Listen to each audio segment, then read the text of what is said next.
wake up, Billies. We gotta keep moving, na na na na. Wake up, Billies. Wake up, Billies. Everybody gotta put the time in. Wake up, Billies. Wake up, Billies. Voice of opinion and place your calling. Be yourself, see yourself. This is the show my people. Billies our hope, so to needless reason. Nobody feel left out. This the vibe we dealing. Let's find a solution. Yeah, yeah, yeah. No respect, unselfishness and cooperation. That's how we need to build a strong nation. We are the people to make the changes. We are the changes to be obeyed. And all the things that must happen and not got blue skies. And nothing that people get victimized. Let's work together for better. We got to unite. Billies, yeah. Wake up, Billies. Wake up, Billies. Another day is here. Wake up, Billies. Wake up, Billies. We gotta keep moving, na na na na. Wake up, Billies. Wake up, Billies. Everybody gotta put the time in. Wake up, Billies. Wake up, Billies. Voice of opinion and place your calling. Get up, make every day count. Don't waste it, people. Do your part, play a role, get where you need to. Look and tune in for work or in your vehicle. If you got a problem, pick up the phone. Why wait till the time calling is the show with no matter even if you're at home. Just call in. Trouble your bed. Wake up, Billies. Wake up, Billies. Another day is here. Wake up, Billies. Wake up, Billies. We gotta keep moving, na na na na. Wake up, Billies. Wake up, Billies. Everybody gotta put the time in. Wake up, Billies. Wake up, Billies. Voice of opinion and place your calling. Be yourself, see yourself. This is the show, my people. Billies our hope, so to needless reason. Nobody feel left out. This the vibe we dealing. Let's find a solution. Yeah, yeah, yeah. No respect, unselfishness and cooperation. That's how we need to build a strong nation. We are the people to make the changes. We are the changes to be obeyed. And all the things that must happen and not got blue skies. And nothing that people get victimized. Let's work together for better. We got to unite. Billies, yeah. Wake up, Billies. Wake up, Billies. Another day is here. Wake up, Billies. Wake up, Billies. We gotta keep moving, na na na na. Wake up, Billies. Wake up, Billies. Everybody gotta put the time in. Wake up, Billies. Wake up, Billies. Voice of opinion and place your calling.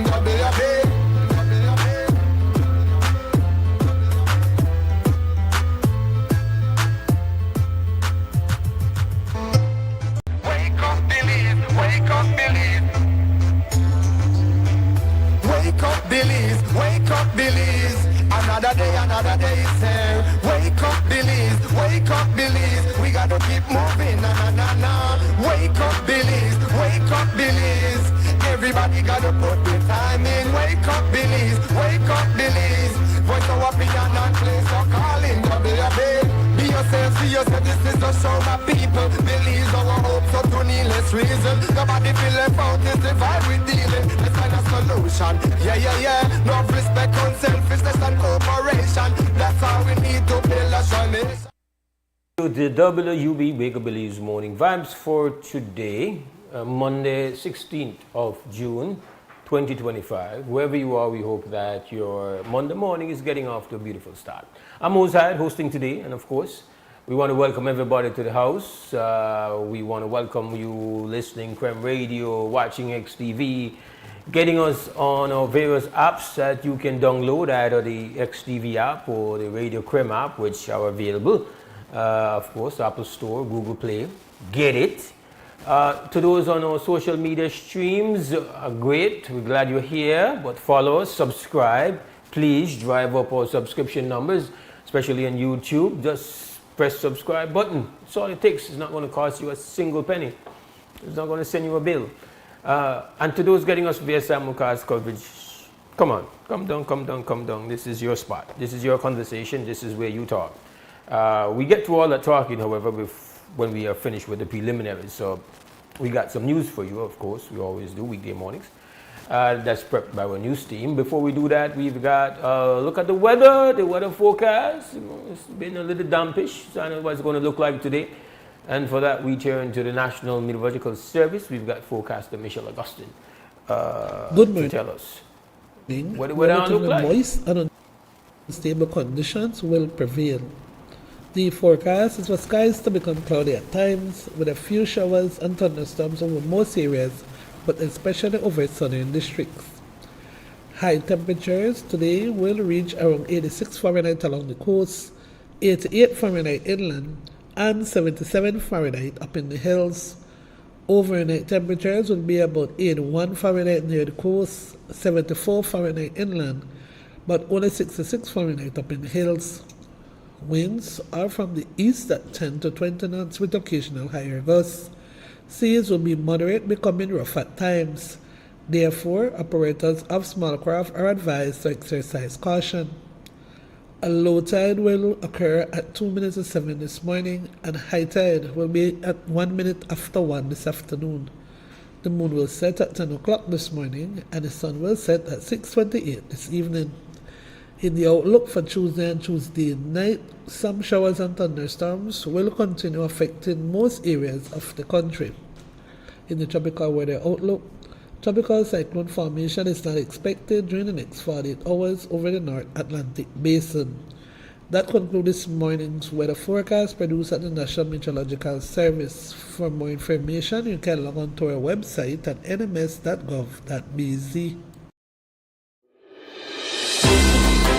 The first private radio in Belize since 1989, Creme FM presents the news. Informative, accurate, current information, local, regional, and international news, weather and sports. And now, the news.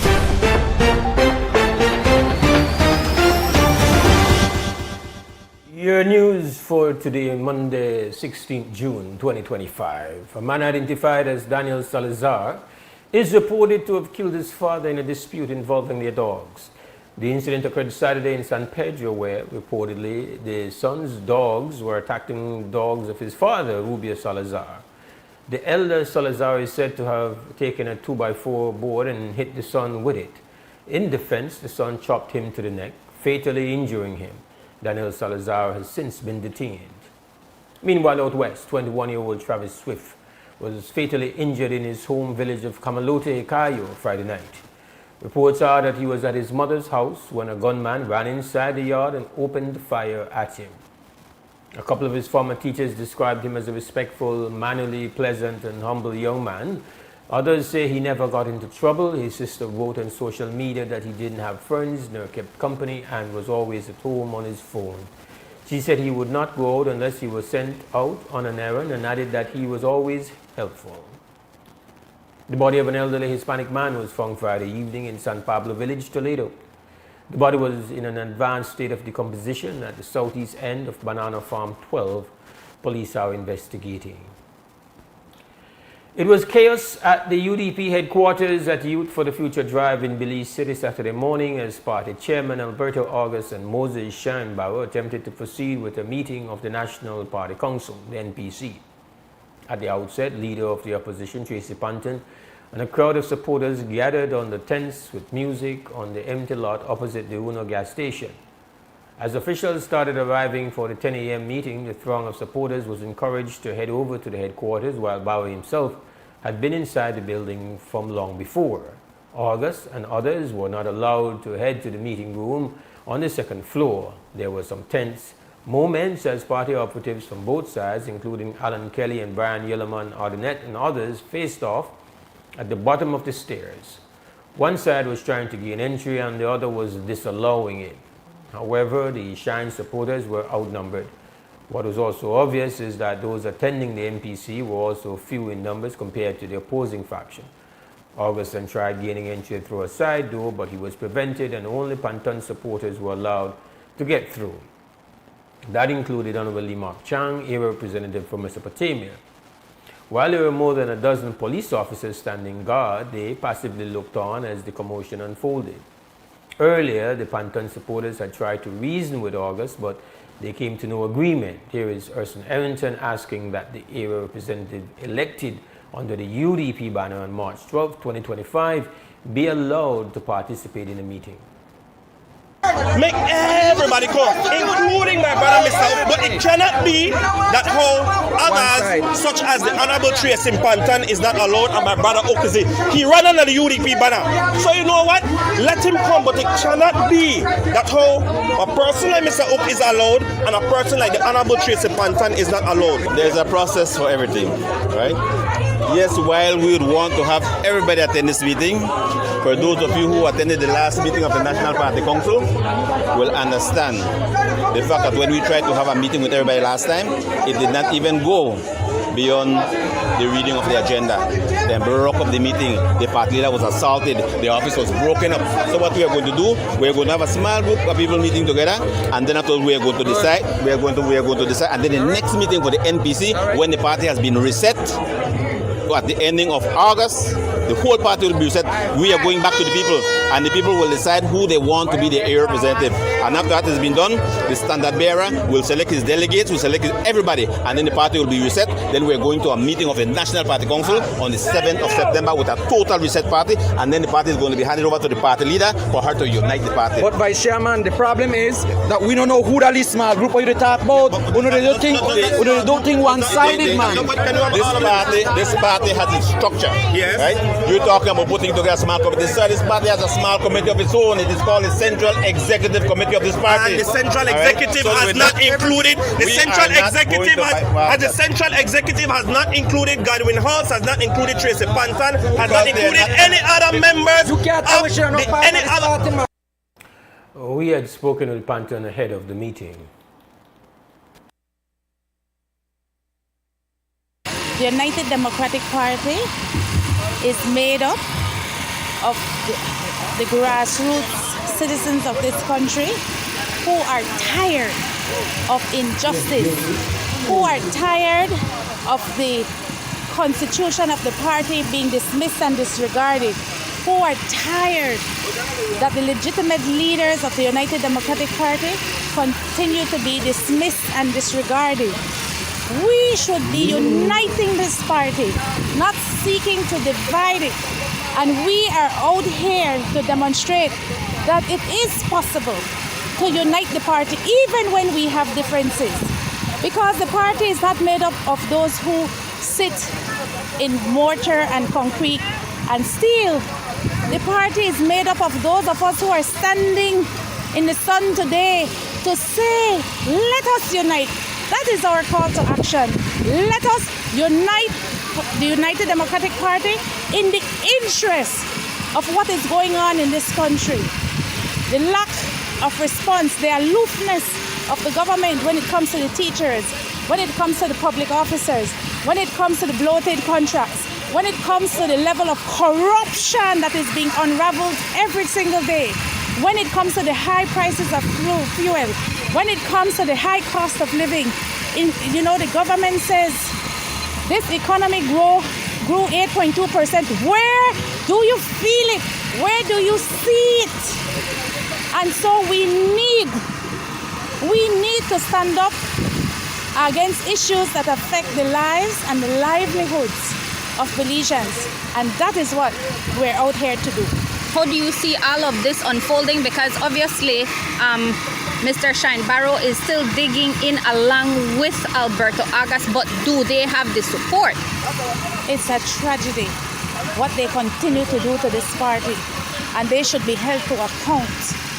It is the Honorable Hugo Pat tried everything he could for us to deal with these issues internally, so we don't have to keep hemorrhaging in the public, and they have completely disregarded him.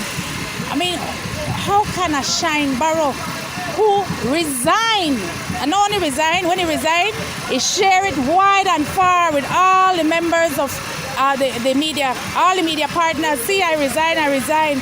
Not only did he resign from that position, he came in dead last in a three-man's race, and he wants to hijack this party, and we say, no, it will not happen. You cannot seek to unite a party when you exclude more than 50% of the persons who make up legitimately the membership of the National Party Council.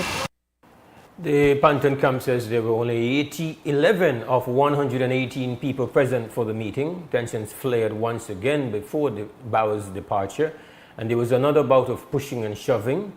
Osayusi Espat was accused of pulling out his firearm. However, he later posted on his Facebook page that he merely stood against the wall and held on to his firearm given that they were in a crowd. We corroborated this with one of the cameramen who captured the chaos. Espat wrote, "This is not what I showed up there for. I showed up to a meeting the MPC asked me to go to, not to anyone pushing me in my chest. So that chaos is what I met there."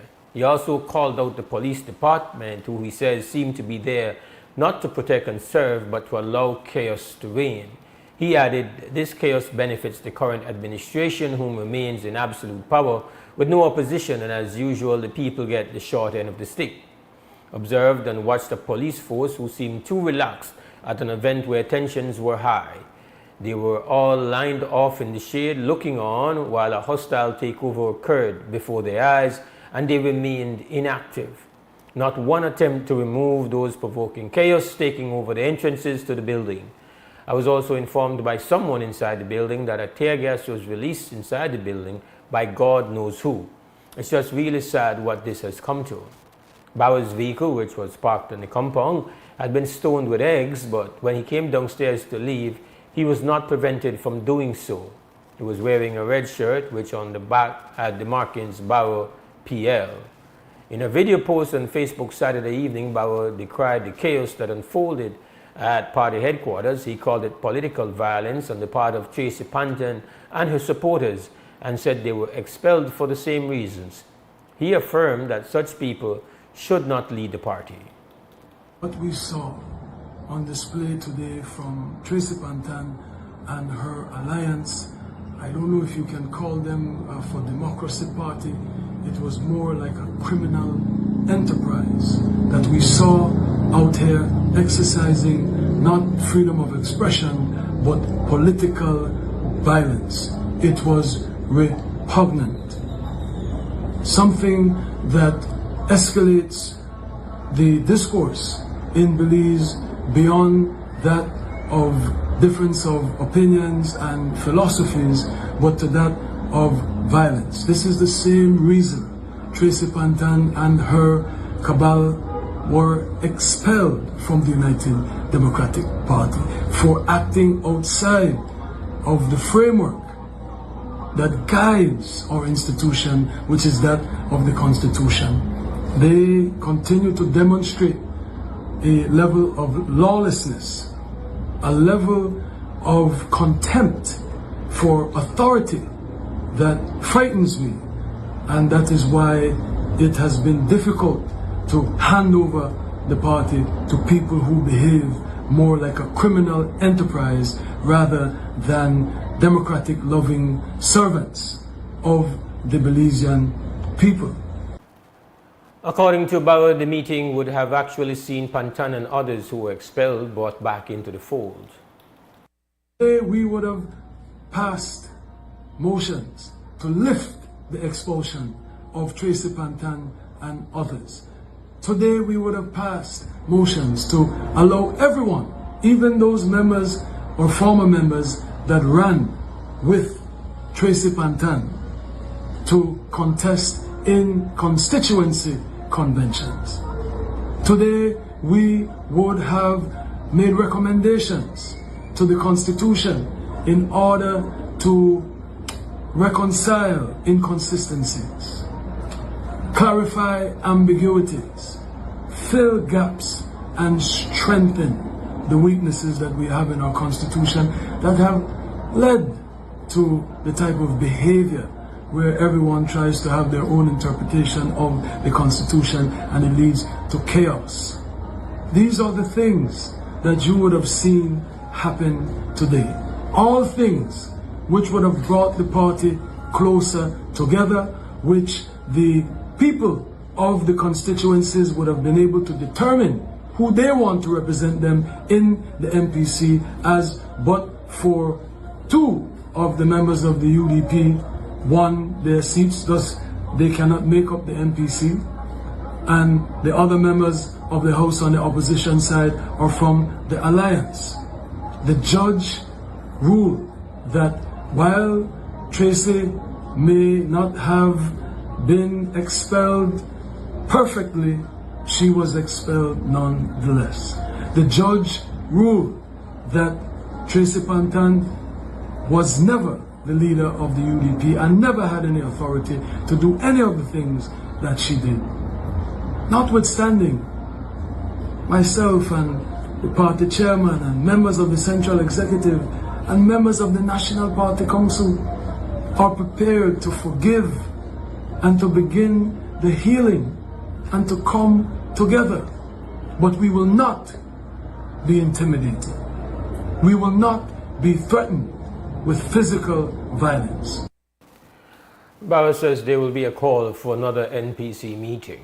In what appears to be a measure to prevent and detect late model stolen vehicles from being imported into the country, the Customs Department along with the Belize Police Department have put in place a new measure for importation. In an internal memo from the Comptroller of Customs, all Customs and Excise officers are informed that a Joint Intelligence Coordination Center JICC motor vehicle verification form must be submitted to the officer commanding the JICC, which doubles as the Office for Interpol in Belize.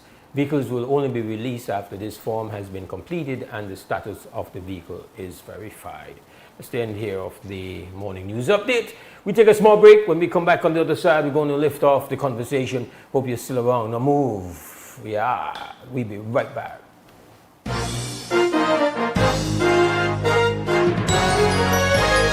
Informative, accurate, current information. Krem's newscast. Local, regional, and international news. Weather and sports.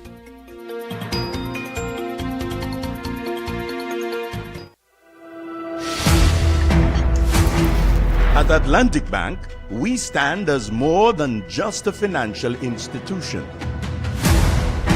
We are your partners in progress, dedicated to fostering your success by providing tailored solutions to micro, small, and medium enterprises. Your successes are our triumphs, and every success story deserves to be celebrated. We pledge to stand by you every step of the way. Today, we celebrate the values that define you with your unwavering dedication, steadfast commitment, boundless innovation, resolute work ethic, and unyielding ambition. We will navigate challenges, seize opportunities, and continue building the future together. Amandala is now online. You can now access Amandala's midweek and weekend issues online by logging on to our website at amandala.com.bz/news and joining our membership portal today. There's 5 easy steps to get unlimited access to weekly e-paper, archive publications, and a host of other exclusive contents. Number 1, go to Amandala's website. Number 2, navigate to subscribed areas. Number 3, choose a membership level. Number 4, check out using our secured portal. Number 5, log into the members only section. Telephone numbers 501-280-4703 or 202-4477. Fax us at 501-222-4702, or you could email at amandalapress@yahoo.com or amandalapress@gmail.com. Amandala, all power to the people.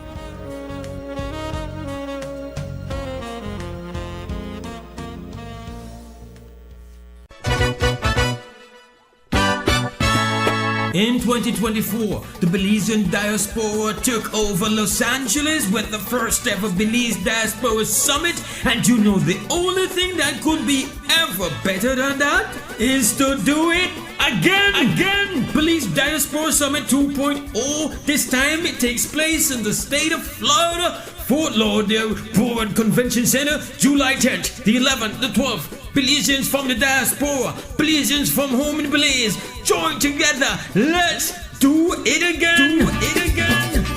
3 3 days, government services, clinics, business displays, kitty corner, pop-up trivias, panel discussions. There will be highlights for business mixers. There will be live performance. Vasindio, Destiny Wasney is going to be there. There's going to be a live performance of Makobi. And you will have Immigration and Civil Rights Town Hall, special guest Kenneth Gibson, interview and book reading. There will be a wind-up reception, rhythms and rum. It's happening, Police Dashboard 2.0, Florida, Fort Lauderdale, Power Convention Center. Don't miss it. Imagine getting rewards for your spending. Smart prepaid customers countrywide, it's time to level up with Smart Gains. Smart Gains are exclusive, limited time offers sent straight to your phone. We're talking irresistible rewards. You'll actually want extra credit, bonus data, and exclusive perks, all tailored to you. Because it's Smart, we've always got your back. Don't miss out on rewards made just for you. Smart Games, Smart Savings, Smart You. Smart, bringing people together.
Sorry about that, my mic was not on.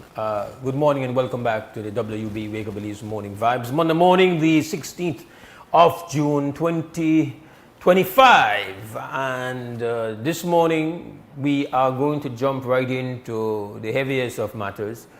We are joined by leadership representatives of the Joint Union Negotiating Team. We have in studios with us President of the APSSM, Sister Sharon Fraser, and we have via Zoom in a very short while, we got to work it out. We have the President of the Public Service Union, Brother Dean Flores. And unless you've been living under a rock these past weeks, you don't know what they're here to discuss. We're not about to give you a whole recap, but just so you understand that the unions that represent the bulk of the public servants and government workforce have risen up and have taken on the government, demanding for improvement, demanding for betterment for their members financially, specifically. One of their foremost demands is for a salary adjustment of 8.5%. And so there has been an ongoing negotiation which has now gone to the point where it is a dispute, an impasse, and in fact last week I believe the Public Service Union, as soon as we get Dean on, have actually registered the industrial dispute and their notice for industrial action. That is a quick synopsis of where we are, and so we've got to say good morning in studios to my beloved sister Sharon. I have not been on a show with her for a long time. It used to be that you would be here discussing both union issues as well as issues with the Diabetes Association. Yeah. So you would have two hats, and so you were quite a frequent flyer, but except for occasionally bucking you up here and there, you've not been behind the desk with me, so it's good seeing you. Dean has been consistently engaged with us here in the WUB with conversations. We do expect, we've been told, that the President of the Belize National Teachers Union is going to join us at some time. Do we have Dean on as yet? If I'm not as yet. Okay, so we're trying to resolve a little audio glitch that we're having with Dean. So right now, that is you and me, Sister Sharon. Talk to me. How are you doing? Good morning, Mose, and good morning, WUB listeners and viewers, and good morning, Belize. I'm okay. You're okay? Yes, I'm okay. It could be much, much better. Obviously. But I thank God for giving me life and breath. This is not your first rodeo? No, it's definitely not. It compared to previous, how is this one going, just as a kind of comparison? Around the table, it has been very respectful. I do feel that having left the table, we are not getting that kind of what do I want to, how do I want to... Things have deteriorated, you believe? I don't think we're getting the kind of respect, not from the team, because as I've said, it has been good around the table, it has been respectful. But outside of that, I don't think that we're getting that respect that we've always given and we expect. No, we see over the past days that the government has obviously decided to run a campaign, and I don't want to turn that into the essence of the conversation, but obviously we're dealing with real-time human beings it affects the climate, it affects the environment in which obviously negotiations have to go on. How, from your standpoint, what you are you disappointed? Are you perplexed? Are you unbothered? Well, definitely not unbothered. And that is where I was kind of going with the disrespect. Yeah. Because as leaders, we're not talking for ourselves. We're talking for members that we represent. So that this campaign that they seem to have taken on with Brother Dean, I have a huge problem with that. After the past CBA, when we were negotiating, I know about that. My name and face was on campaign as if I was running for some office. Yeah. And I find that is disrespectful to union leaders. We represent the workers, and the workers are an integral part to the running of this country. Without us, there are no employers. Without us, the thing is, we support every single industry in this country.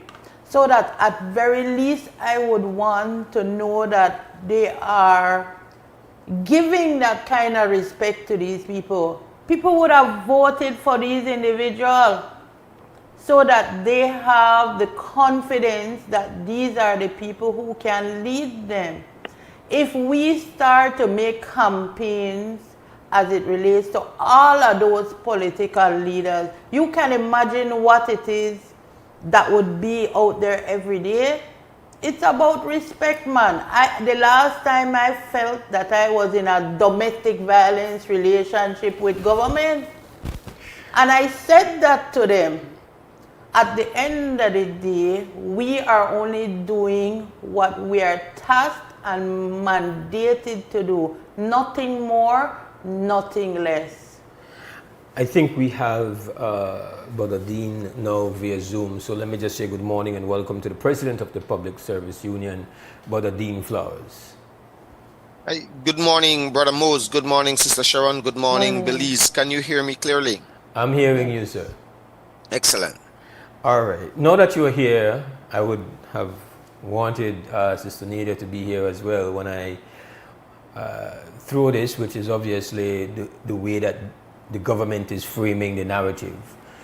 And so, to be devil's advocate, you guys are being accused of trying to essentially bankrupt the country. If I am to compress the campaign into one line, it would be that your asks and your demands are basically so high that essentially the country would either go bankrupt or they would have to come to taxpayers and get money from them.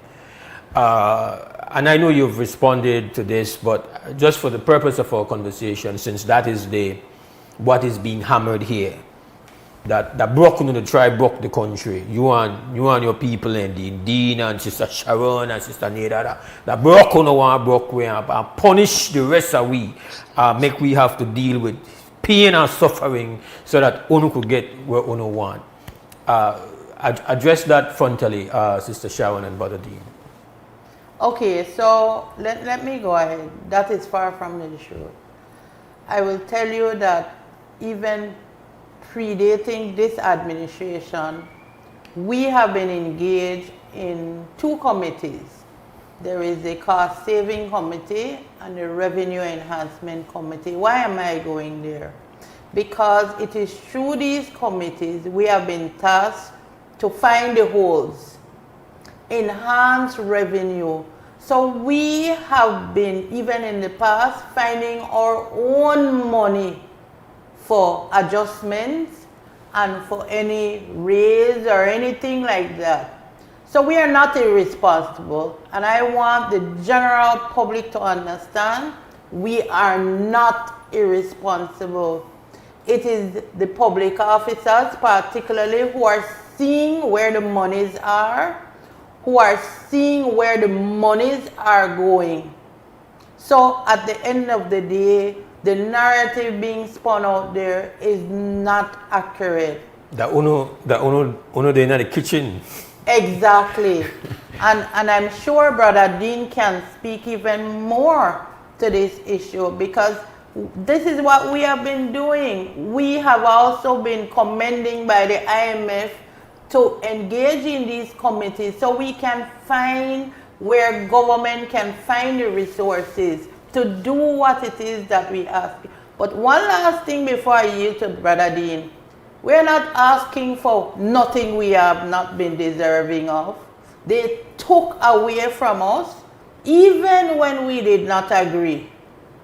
And we pressed on, we still continued working and financing government to get the CO raise and everything else that they are doing. So we're not asking for what is not deserving, and we're not asking for 17%. We're asking for 8.5%, and it's not that we weren't willing to compromise. But when it is, they will move the goalposts, they will change the narrative, they will change how it is that we are supposed to accept this, then something is wrong. So the narrative is not right. But like I said, I'm sure Brother Dean can even add a little bit more or plenty more to this. Yes. Yes. So just as a refresher, Mose, to the Belizean public, to put the entire current situation that we have in context, it must be said that in 2020, when we faced COVID, the government of Belize would have once again rescued the economy through sacrifice by public servants. And that needs to be said. As is always the case, whenever the economy is broken, whenever we are about to fall off the cliff, not because of the doings of public officers, but because of the doings of irresponsible governments that continue to borrow irresponsibly and continue to fail to provide adequate accounting for the finances that they spend in our name, we are always falling off the cliff. So COVID came. The government of Belize said to public officers, we will slash your salary by 10% and we will freeze your increments. And in one case, we will forego an increment under Baroque and we will freeze for 3 years under the Britannia administration. Public officers, of course, as history will tell, would have resisted that because there was no equity in that, and we felt that we were falling off the cliff because of mismanagement. Nonetheless, the government would have passed legislation to ensure that they were able to take hundreds of millions of dollars from public offices, because that money that we lost, we cannot carry it forward with us. What did the private sector do?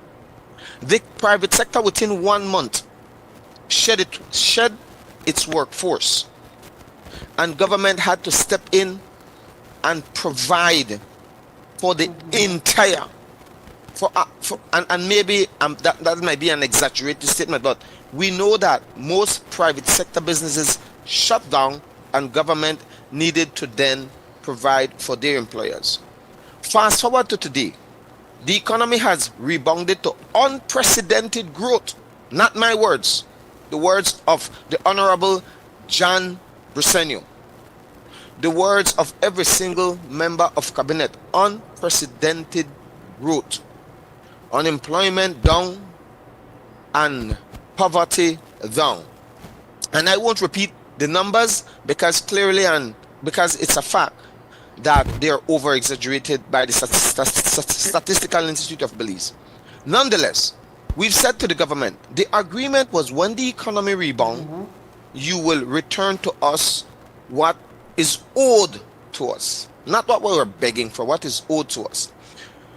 And that has brought us to this impasse because the government is saying to us that whilst they were able to provide millions in direct support to micro and small businesses and to large multinationals who do not pay their fair share of tax, there is nothing for workers.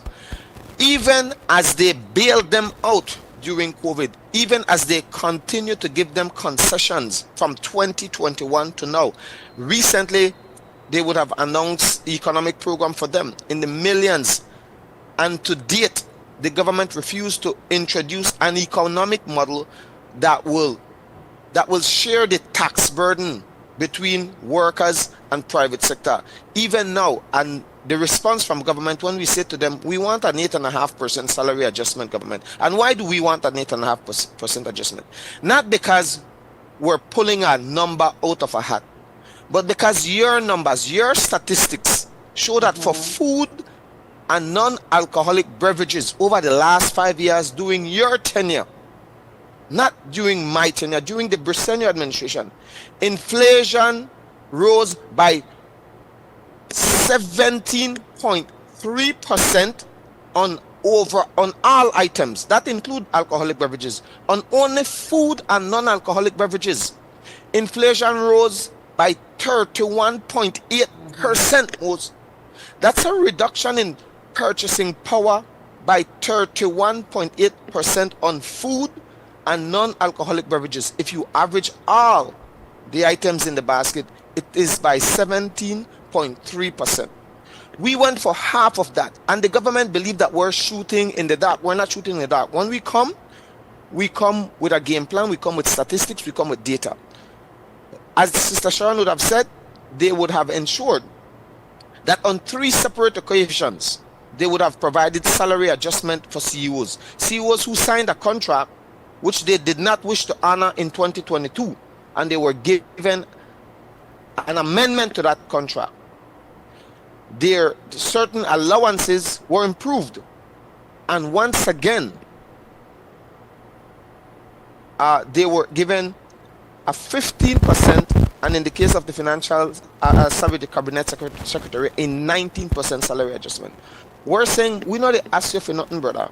We just ask you what is owed to us, and that is where our membership are committed to this cause, committed to achieving what they've set out to achieve. And in terms of the attacks, Mose, I will not waste my time. We went through that in 2021. We're going through that in 2025. It's a shame that an institution, a government that has a budget of $1.7 billion would use that, would weaponize the state resources against unionists. It's a damn shame. I have no interest in fleshing out any conversation with you about all the noise that they are making around you. Obviously, you are doing your work as a leader representing your people in such a manner that the government feels it necessary to have to try to somehow damage your reputation, and there are ways and means for you to defend your reputation. But I want to, as I did last week, and I don't know that you are aware, I will say it. I say it behind your back and say it before front of your face. Respect to the union movement, respect to all the union leaders.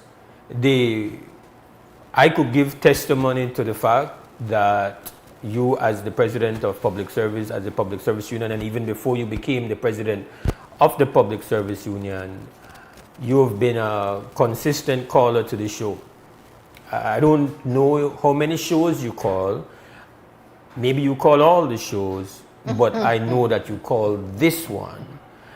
And so I know that you gave the past administration hell, and you're giving this present administration hell.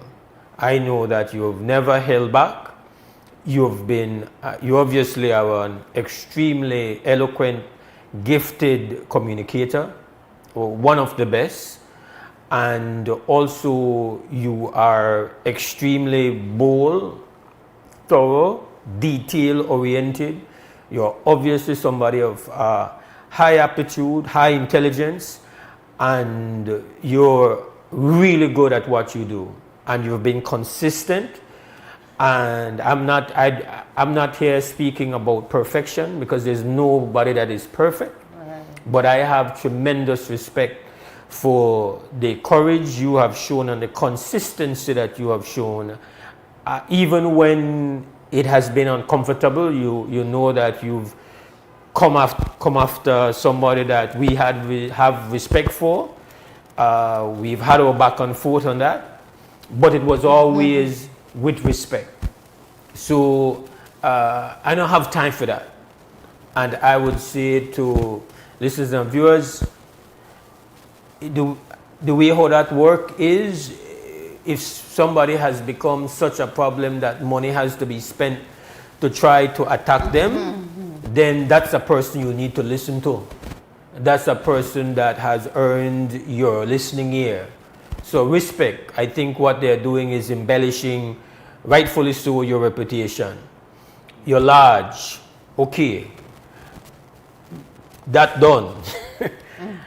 I think one of the things, because we have to, the purpose of these conversations, at least from my standpoint, is not to just add noise and to be melodramatic for melodramatic and theatrical value. Like, it's to say how we make everyday people understand struggle. Having been a union leader for a little bit and had a little experience in this, it was always a struggle for make people, when they walk in those shoes, understand the nitty-gritty, because it's hard for that to be done if all you do is watch the news. You are getting a little excerpt here, a little excerpt there, but the real granular aspects of what's going on in any particular negotiation, it's hard because people have their own life. I'll give you an example of something where one non-public servant might not even understand the whole, when you say increment, like that, people, when they fight about one increment and $3 increment, and you assume, because this is this is how you have lived, this is the journey that you're on, that everyday people understand exactly where that. So I am committed to try to do a little in the time that we have to kind of unpack some of these things, so we're going to have greater understanding. Because even though the majority of people are not public sector employees, we are every bit a part of this negotiation that is going on right now. So make we understand, make everyday people understand, when you see the fight for the increment that have been lost, make them understand what that represents, because that is also, the understanding of that is also being manipulated. Right. And I agree with you. No, the way that the government system and the pay scale is set up is that there are a number of scales. Depending on where you come in as, and as what, will determine the pay scale that you're on. No, a part of the process of remuneration of a public officer means that yearly they're assessed. So if your performance meets a certain standard, you get a raise or an adjustment in your salary. That is what is represented as the increment. So it's just under 3%, and it's not automatic. The impression they're giving is that, oh, everybody gets increment. That's not true. There are a number of public officers who are weekly, hourly, and are on fixed rate, so they don't get increment. There are those officers who have not performed well and have not met that standard that 7% or 70%. And ultimately, their supervisor would say, you didn't perform enough to get that increment. So it is performance based. And then there are another sets of public officers who on that scale would have gotten to the end of the scale. So it's that 20-point scale. I don't think it was ever envisioned that anybody would stay 20 years on a scale. But unfortunately, there are a number of public officers who have been on their scale for that period of time. And I can use me for an example because before I retire, about 5 or 6 years, I was at the end of the scale. So I got no increment for those entire time I sat as chief magistrate and even as senior magistrate. So it's not everybody that get increment. So I want to start there.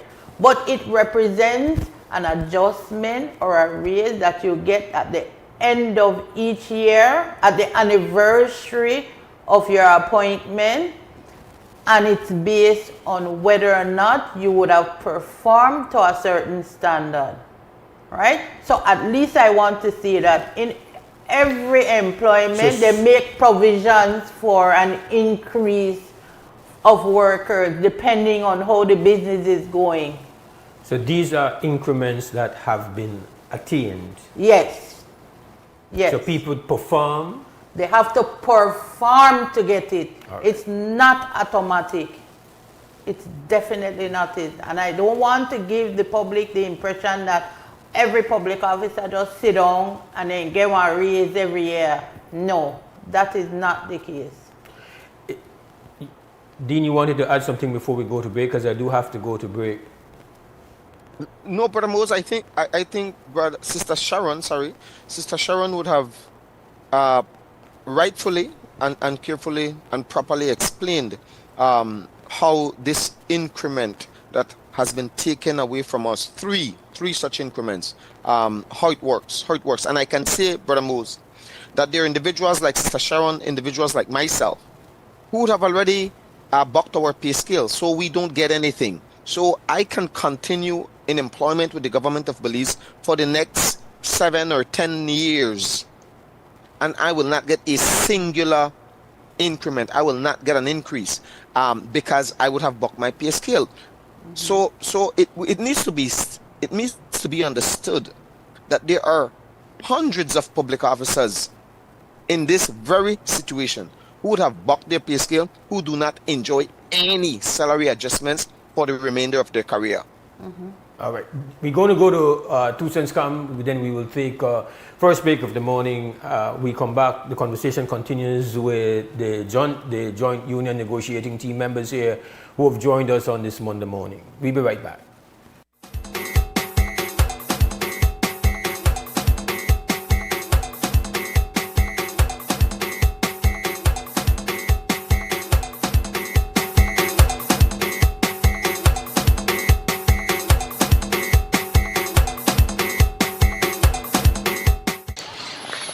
You're watching WB on XTV, and this weekend we passed, man, when the rain come down, I tell you that was a blessing.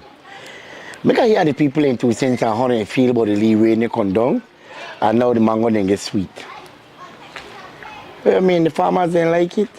How you feel like how the rain come down for the weekend? You know, a blessing for me. You see that Hayden, then they just started right 16 miles now had rain. Now when the rain drop, all the mango that 60 so, the next month and a half till the mango season done, I got mangoes every day and one day. Yeah, how you feel like how the rain come down? Man, it's loving. I sleep like a baby, you know. Sleep like a baby, loving. That's your 2 cents. That's my 2 cents. 2 cents question of the day, Mama. Like how the rain come down for the weekend, how that make you feel? I feel like I did a beach for one spoil. Serious? Yes, man. This is something that kill me out there. Sure. So I'm glad when the rain comes. Yes. That's your 2 cents. Yeah, that's my 2 cents for today. All right. Hello. To say question of the day, brother. Yes, man. How you feel like how the rain come down for the weekend? Yeah, nice blessing. Make crops make grow more and develop like hog party with my wife Hyde. That you to say? Yes, I. Alright. To say question of the day, right? How you feel like how the rain come down for the weekend? But it's a blessing. We need a rain, boy. Ground them dry. All the fruit them are going to get flourish. Yes, all the mango need water. God bless the rain, my brother. How you feel like how the rain come down? I love it, my brother. Because I need it. Yeah, 2 cents. Yes, I. 2 cents question of the day. How you feel like how the rain come down for the weekend? Look at me now, our blessings because at the end of the day, look at the planting, so I just bust out. What the planting just bust out? Yes, man. So you do farming? No, man, I got the plant back on my yard, man, right? I got the planting. I just get the water. Yes, man, I get the water, boy. Look at the bust out, boy. Look at it pretty right now. So I know later when I know I got planting, so watermelon. Boy, look at it, if like that, in small, right? I look at it, boy, that's so like, you know, boy, look at it today. 2 cents, that's your 2 cents. Yeah, my 2 cents, man, so look at the rain and blessing.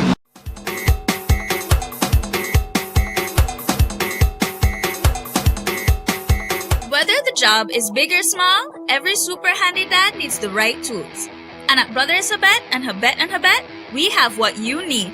Enjoy super savings all June like 15% off all power tools and hand tools, 25% off track car batteries, Eureka Vats, and Pisaforte towels, 25% off Pentadecon and discontinued colors, 30% off Valspar, and 40% off Dutch Boy paints. Plus, we're giving away $200 to 6 lucky super handy dads. Every $50 you spend gets you a chance to win. So this year, give Dad his best gift yet from Brothers Habet and Habet. Come in or reach out today. Happy Father's Day to all super handy dads.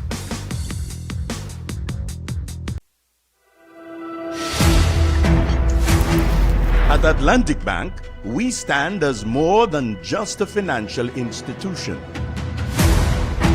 We are your partners in progress, dedicated to fostering your success by providing tailored solutions to micro, small, and medium enterprises. Your successes are our triumphs, and every success story deserves to be celebrated. We pledge to stand by you every step of the way. Today, we celebrate the values that define you with your unwavering dedication,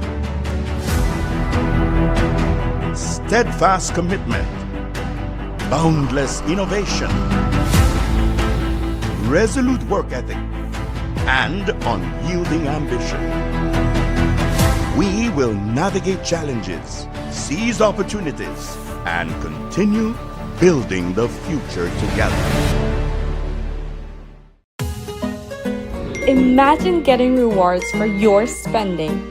Smart prepaid customers countrywide, it's time to level up with Smart Gains. Smart Gains are exclusive, limited time offers sent straight to your phone. We're talking irresistible rewards. You'll actually want extra credit, bonus data, and exclusive perks, all tailored to you. Because it's Smart, we've always got your back. Don't miss out on rewards made just for you. Smart Gains, Smart Savings, Smart You. Smart, bringing people together.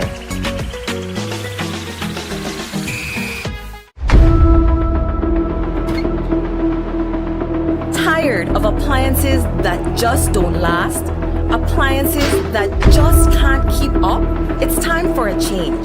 GE Appliances delivers reliability, innovation, and performance you can trust. The decision is easy. Don't settle for less. Choose quality, choose reliability, choose GE. Paid for by homeowners who demand better appliances.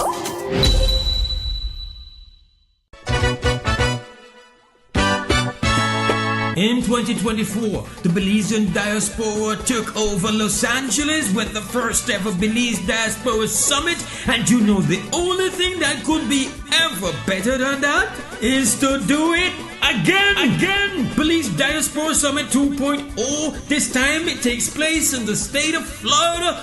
Fort Lauderdale Forward Convention Center, July 10th, the 11th, the 12th. Belizeans from the diaspora, Belizeans from home in Belize, join together. Let's do it again. Do it again. 3 days, government services, clinics, business displays, kitty corner, pop-up trivias, panel discussions. There will be highlights for business mixers. There will be live performance. Racindio, Destiny Wagner is going to be there. There's going to be a live performance of Makobi. And you will have Immigration and Civil Rights Town Hall. Special guest Kenneth Gibson, interview and book reading. There will be a wind-up reception, rhythms and rum. It's happening, Police Dashboard 2.0, Florida, Fort Lauderdale, Forward Convention Center. Don't miss it.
Welcome back to the WB Wake Up Belize Morning Vibes on this Monday morning, the 16th of June 2025. Mose Hyde in the house, joined by members of the joint, that's the Joint Union Negotiating Team. We have in studios President of the APSSM, Sister Sharon Fraser. Via Zoom, unfortunately, we couldn't get him in the studio this morning, but Dean Flowers, President of the Public Service Union. Good morning to you both again. Welcome to the show. As you know, WB, we got a phone, right? So that is we're in an open conversation. So let me just repeat that the telephone number is 280-5848. I feel that for any people where they just cruise along and too busy with where they go on, they have to have some level of consciousness that where they represent as something critical. And I feel like the issue of the wage bill, but before we get at the wage bill, I got criticism. It's my criticism now. But I don't say it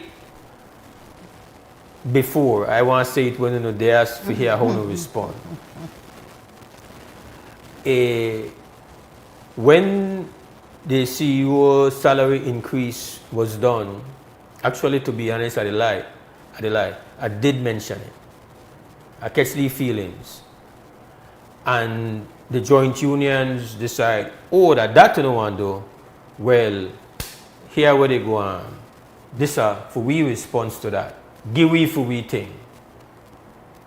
And I was like, yes, I perfectly accept that if government signal that everything so well and nice to do that and serve themselves, I know the membership want say wait, hold on that way, they do. So that part automatic. But my concern is, but if the increase that may insult, and the increase was unjustified, why hasn't there been a commitment to say not only we want a thing, because remember, it comes across like, well, hear what, if that I want to do no self, well, we okay with that as long as we get where we forget. But then you got 150,000 other taxpayers were still left with the insult at the CEO's increase. And if the CEO increase, that may a bad thing, it still remains a bad thing, but nobody is saying, is even knows, ever saying like, well, that's part of our demand. That has to be rescinded. How you want just arbitrarily come out of an election and the first thing where you do that, just do that. I felt that that issue was kind of just, it serves as a trigger, but no, there's been no pressure put or consideration that that should be a demand. And in a way I feel negative about that. How you answer that? Well, that my thing. Yes, and I hear you and I respect that. My initial take, my take, is that, interesting. That would have signaled to me that, well, there is money there to increase everybody else who are being paid from the public purse. That was my first take. What I found insulting is when a particular CEO went on national TV and said, well, I deserved it. And my boss saw that I was working and I deserved it. That is what pissed me off, right? And I felt really insulted by that. Because the issue for me was that, oh, nobody else deserves it. Nobody else is working hard. On top of that, there are things that were taken away from us. They didn't get a freeze increment. I would also want to tell you on behalf of the senior managers, we gave up allowance as well. Nobody's talking about that. So we made that sacrifice. We gave up allowance. That same allowance was taken from CEO as well. But immediately thereafter, it was raised 100%. So they got it back. So everything that was taken from them, they gave it back to them in 100% increase. I get that, and I perfectly understand why you would be completely aggrieved by the whole process and how insulting it is on the level of, oh, you take it from me, but now you to lift yourself. You to give yourself dessert. Meanwhile, you take it from my main course already. No, you not only got main course, but now you to get dessert, ice cream, and all kind of thing on top. So I know they said that you all should not have collectively feel, well, no, okay, you play with me now and do what you need for do. But the insult went beyond just the immediate public workers, because every day when a Belizean everyday citizen go to the gas station and they pay where they pay for gas and not get no ease for that gas. They get dealt with.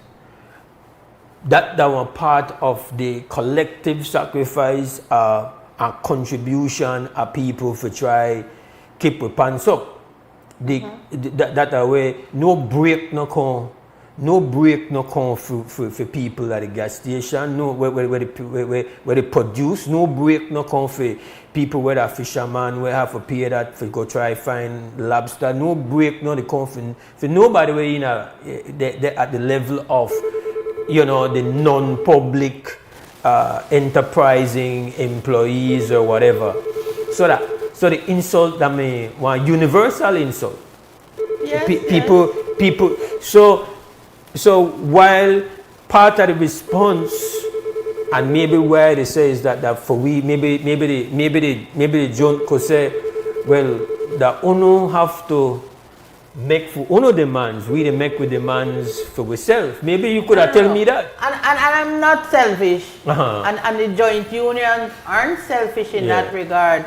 We've been asking for revision of the whole tax structure, that not only affects us, it affects everybody, and that has been on our table for years. So that while at some point there were representatives of NTUCB that was on the negotiating table, that is not the position right now, but that does not mean that we're not looking at other things that will benefit the wider working public. Dean, you want to respond while I get this call? I don't make you jump in. So jump in on my concern there, my brother. Good morning. One second, caller. Let me just get, just hold a second for me. Go ahead, Dean. I'm not hearing Dean. I'm not hearing you. I think you're on mute. My apologies. Yes, yeah, can you hear ahead. me now? Right? Yes. Yes. Okay. So I think, hold on for me, caller. 1 second. Go ahead. I think that observation, Mose, that observation is valid. It's a valid observation.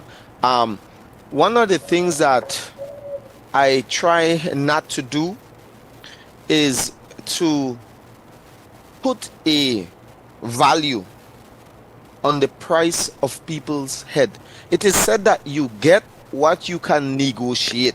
Now, in the case of the chief executive officers, of course, they did not negotiate. The CEO was blunt to say we did not ask for it. So there was absolutely no negotiation there.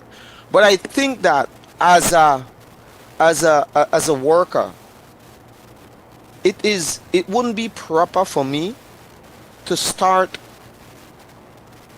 weighing in on what is Mose, what's your word? What is Mose Hyde's word? And I said Mose Hyde will get what he can negotiate. And I have to respect him for what he can negotiate. And so a lot of people would have said, you know what, we should have taken a hard stance on getting it rescinded. But at the end of the day, I said that's for government's conscience. That's for government to understand that these people that they brought into the public sector did not make any sacrifice. Some of them may have been a part of that wider group that we had to subsidize. They did not make a sacrifice. And we could talk about who all lost their jobs and all of that. Yes, people lost their jobs. But what I'm saying is, as it relates to the rebounding of government finances, certain people had to go into their pocket. And that includes, and specifically, that is public officers, had to go into their pocket, had to sacrifice hundreds of thousands of dollars. And I say to people, especially the young public officers, most, they would have lost hundreds of thousands of dollars by that simple salary cut and those increment freezes. All right. And so while I recognize fully that the other part of the other citizenry, the other workers will not benefit from an adjustment in the public sector. But I want to end by this, since I know we have a call on the line. We came to this government and we said to this government, there is no audit and there is no quantification of the billions of dollars that you're giving away to these call centers who don't pay tax. There are billions of dollars that are on the table, the last time we checked in 2021, it was $500 million in land tax arrears. We have not even factored in the tax concessions and the tax write-offs and the evasion and the avoidance. We're saying there are billions of dollars that you're leaving on the table that could allow you to give the Belizean taxpayers a break, that could allow you to increase the threshold being afforded to certain categories of officers that pay tax, that could afford you to reduce GST. But you choose not to do it because you're capitalistic and you're a neoliberal, not only that, you're anti-workers. And all your policy dictate that. It is not us inventing these things. Let me take this call, Dean. Let me take the call. WUB, good morning. Good morning, Sister Sharon, Brother Mose, Brother Dean, Belizean listeners, viewers, and those tuning online. Sister Yaya. And first off, disappointed we don't have the president of the BNTU. because I feel that her presence matters as far as the unity of these unions. I'm also noting that maybe even forget the utility company had a union, because today here and then like last minute then decide to say, well, okay, make it out on press release and say they along with the other union. So the utility union needs to wake up. Big respect to KHMH and they do their thing, even though today they keep their things separate from the union. So respect to the organizing. Most big respect for bringing up that position, because out the road, that's a lot of we feel that their union people look after union people business. They don't care about the rest of we Belizean, and that the majority of we money pay all on. And when I say all on, I mean people that we kill folk to family members, right? So when and you're right, you get what you negotiated for. One lot of we don't even know union, so we know the benefits. Now, only the benefits. So every time we raise up enough for owner interest, and we recognize that we don't look out for we. We don't say we look out for owner interest. So nobody not look out for the majority of workers' interest. Nobody not look out for we. Secondly, in listening to the conversation this morning, and I'm really thankful for the conversation, is the need for awareness for education year round. Only to make some solid points. But now when owners sticking at the fire, that well, at least that when moments like this, and then we hear the details of what happened behind the scenes. If owner and the government of Belize have an awareness campaign year round, so Belizean people understand the challenges and be transparent about it and make some valid points. But in the time when we the negotiator, we just order the quarrel, some of we might not be receptive to hear that now. And then when they come with the $6 an hour, like, oh, now they think about we, so no one wants you. Who would tell them to say $6 enough for we? Oh, doesn't make me feel like, okay, we should be good because we ask for $1 more in a minimum wage. Hell no, we should advocate for a living wage. But again, I look up people in our union. So I really appreciate that we have this time this morning for say how we really feel and for make note that no, the government of Belize they have conscience. That's why we need the position right now. So they're not think about we, the people of Belize, so they don't want a living wage position. So I just want to put it on the table that we, the majority of Belizean workers, the one that want to be 18 and become employed, we not got nobody for advocate for we. The ARF cannot advocate for we like they are to. Government representatives don't advocate for we. So there's nobody for negotiate no living wage for we. Maybe we just put that on the record under all administration. So respect for the timing and only the people and save the people. All right. You guys want to respond to that? Well, I want to make one little correction in relation to nobody is negotiating for workers out there. Because as an affiliate to NTUCB... Go, 1 second, caller. Go ahead. NTUCB... Lower your radio or your TV caller. You are on hold as soon as we... All right. Morning. Okay, just hold 1 second. Okay, caller? So I was saying that NTUCB does negotiate generally for workers out there. And I know that they would have been fighting for a living wage. They would have, even when they were looking at the minimum wage, a committee was put together to look at a formula. It is government who ignored the formula and decided $5 across the board. So at least I wanted to correct that there is nobody who is fighting. Maybe the voice is not as loud as it should be, but there are persons and in the institution of the NTUCB, that is where that function is, looking for workers across the board, for those unionized and for those who are not unionized. But Dean, you wanted to put anything to that before I take the next caller? Definitely. And I want to thank Sister Yaya for her comments, because it immediately brought me back to the sister on 2 cents scam who said she's earning $7 an hour at the call center. It immediately brought me back to a conversation that I had with BPO workers who were saying they were sent home and told to be on standby until the campaign pick up. And I'm like, you get put on mandatory leave, but nobody pay you? And I recognize the need when that sister on 2 cents come say, nobody they look out for we, nobody they talk for we, or she said, they know they talk to we, and she threw it in our laps. Comrades, the ILO has 2 conventions, ILO Convention 87 and ILO Convention 98, right to collective bargaining and the right to organize and associate. I don't know how much more I will need to talk, Mose, but every time I try open my mouth, I said there are certain conventions and certain deficiencies where the application, where the ratification of certain conventions is concerned, where the Labor Department is concerned. I've been fighting for workers across this country for Belize to ratify ILO Convention 158 into law.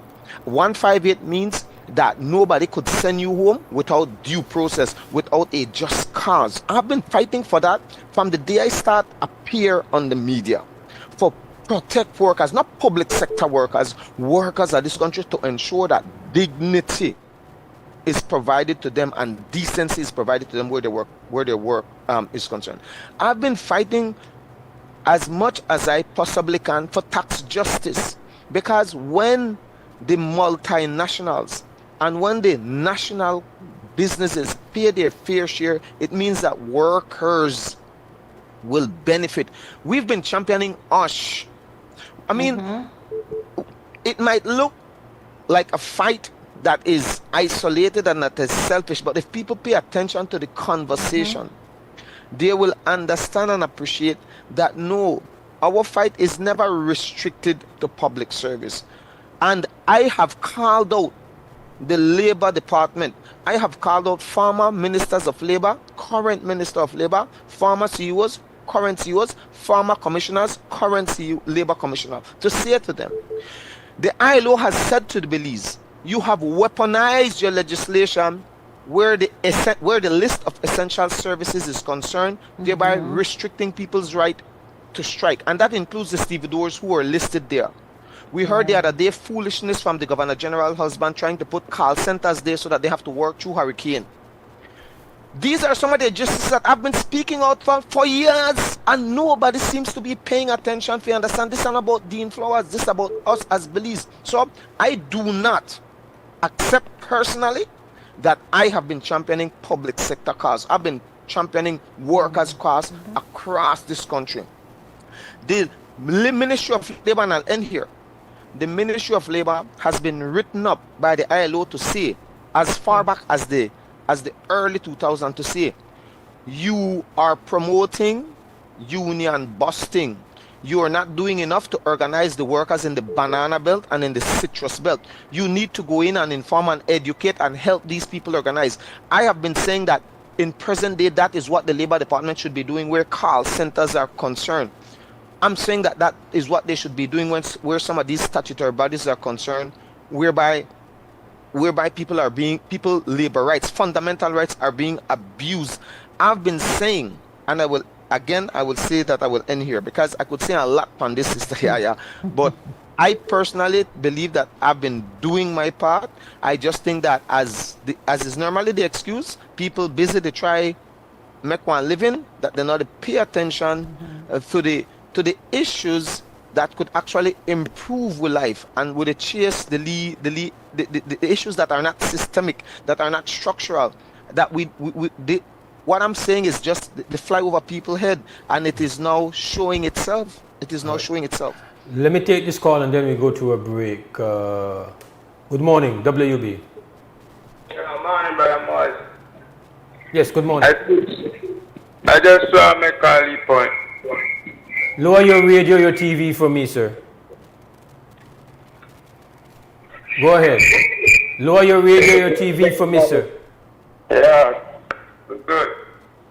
I just want to ask the union leaders if they ever think about the marginalized, the poor people, what they do to the poor people, because they mention the pretty side of them, no. But then they mention the marginalized, because every action got a reaction. So they could have praised bow and said they win. But that way I come down with the taxes to the poor, marginalized.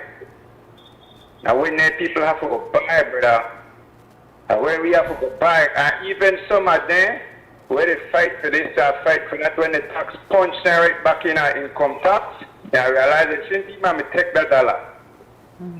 All right. Let me get a response to that before we go to break. Sister Sharon, Brother Dean. Well, I don't know that we have not been looking at that, and I just wanted to add just a little bit more to Sister Yaya's concern. I sit on the Labor Advisory Board. Every single time we meet, we've been looking at these conventions that Brother Dean has spoken about, and about getting government recommending that government ratify these conventions and put them in place, so that a number of things that are happening out there affecting the workers, letting workers feel that they're marginalized. It's not that we are not addressing them. We might not be out here beating our chests, but things are happening. And maybe, yes, I can agree with Sister Yaya that education is a key. Because if it is that we were letting people know what we're doing and talking about it more, rather than just when we have reached an impasse, maybe people would understand that people that they don't even know are fighting for their issues out there. Every time I sit down at that Labor Advisory Board, I am working for every worker in this country.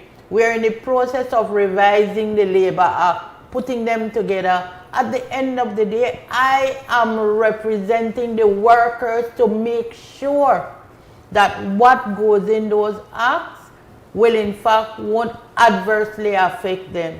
Yeah. So it's not that we are not noticing. I have said I cannot disagree again with Brother Dean, because as a individual, again, there's no inaccuracy in what he said. He has articulated, I know, on this show, right, and engaged. He's taken on all those things. And again, what you have described, Sister Sharon, there's no taking away any of that. And because I've had beautiful relationships with people who are very committed to the union movement, and I've been at times in meetings within the Trade Union Congress, I know that everything is on the table. All these things matter to you because you understand you understand essentially the scope of union work. Right. There is a difference though when we get around the negotiating table and we bring to bear the commitment of our members to stand, and we speak to power and make demands. What those demands are. There is the difference between what we articulate as our core beliefs and what we communicate on a regular basis, as compared to when we now have reached this point and we are now making demands. I feel that is what was especially beautiful about 2005 and 2016, that the things that were being demanded were not only at the level of what will be good for me on an individual basis as a union member, but the demands were also deeply structural. Out of 2005, we came up with, people don't recognize the achievements of 2005. They don't recognize that no longer could the workers of Belize say, we don't have somebody where they represent them on the Social Security Board. Right. No longer we are blind to what's going on with the money that Social Security. These were things that were achieved by the collective demands of the union movement in 2005. Fast forward to 2016, while embedded in those proposals were personal benefits for teachers.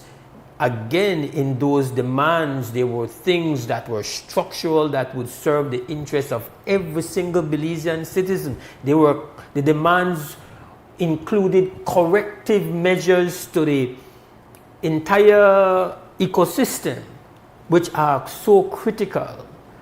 And so I think there is a fair ask for people who are not involved with the junta, who are not members of the junta, to say when it reaches this point where your members, and it's hard, I've been there, you as an individual leader have this concept, but it is a lot of work to convince your members that they need to stand up for more than one CBA, or stand up for more than just what one being, the benefits what they want to get.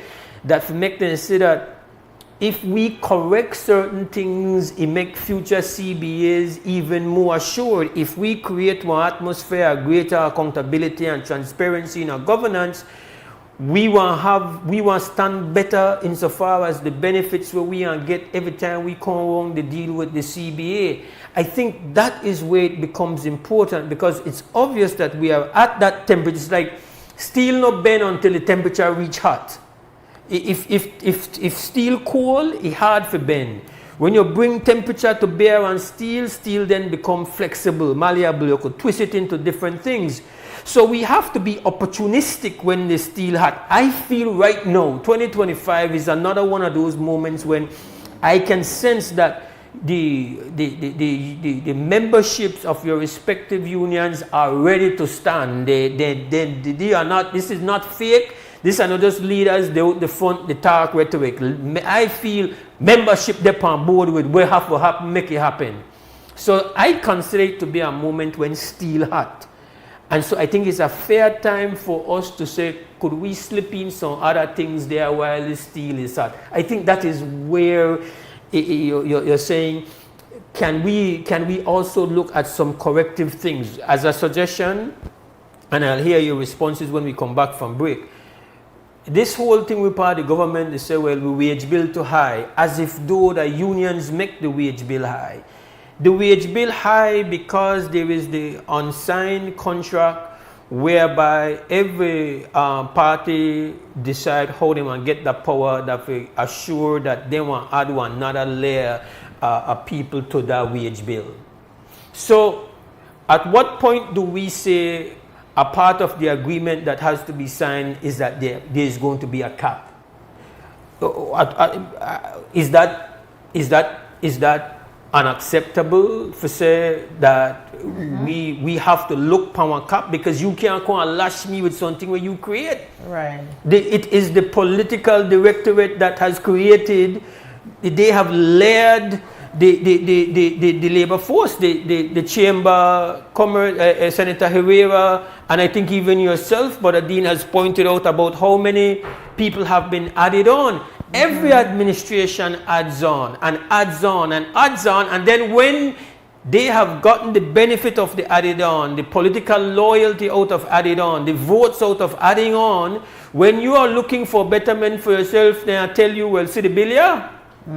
So I would think that it would be a common sense aspect to say, well, since you so worry about the wage bill, because you see the government, they do the same thing. The government, they put into the negotiation things where they want, and they put into the negotiation pension reform. So we are fair for set to you as union people, whip out the reform components there, where we they put on the table. We say, okay, in future, for later on, more people on the public service, we have to say one say upon that. We have to know the numbers immediately, not to guess it. We want to know as they added, we want to see it, know it, and be able to challenge it. I think that is where it is a more profound, impactful defense of all away. There's no question that when it comes to communication and speaking to these issues that Brother Dean, Sister Sharon, and there have been other union leaders who have done similar, I would say for sure. But I think it's because right now the steel is hot. It is fair to say where we could shove in, where we could put on a table to Sister Sharon, Brother Dean, right? I will hear your responses to that when we come back from break.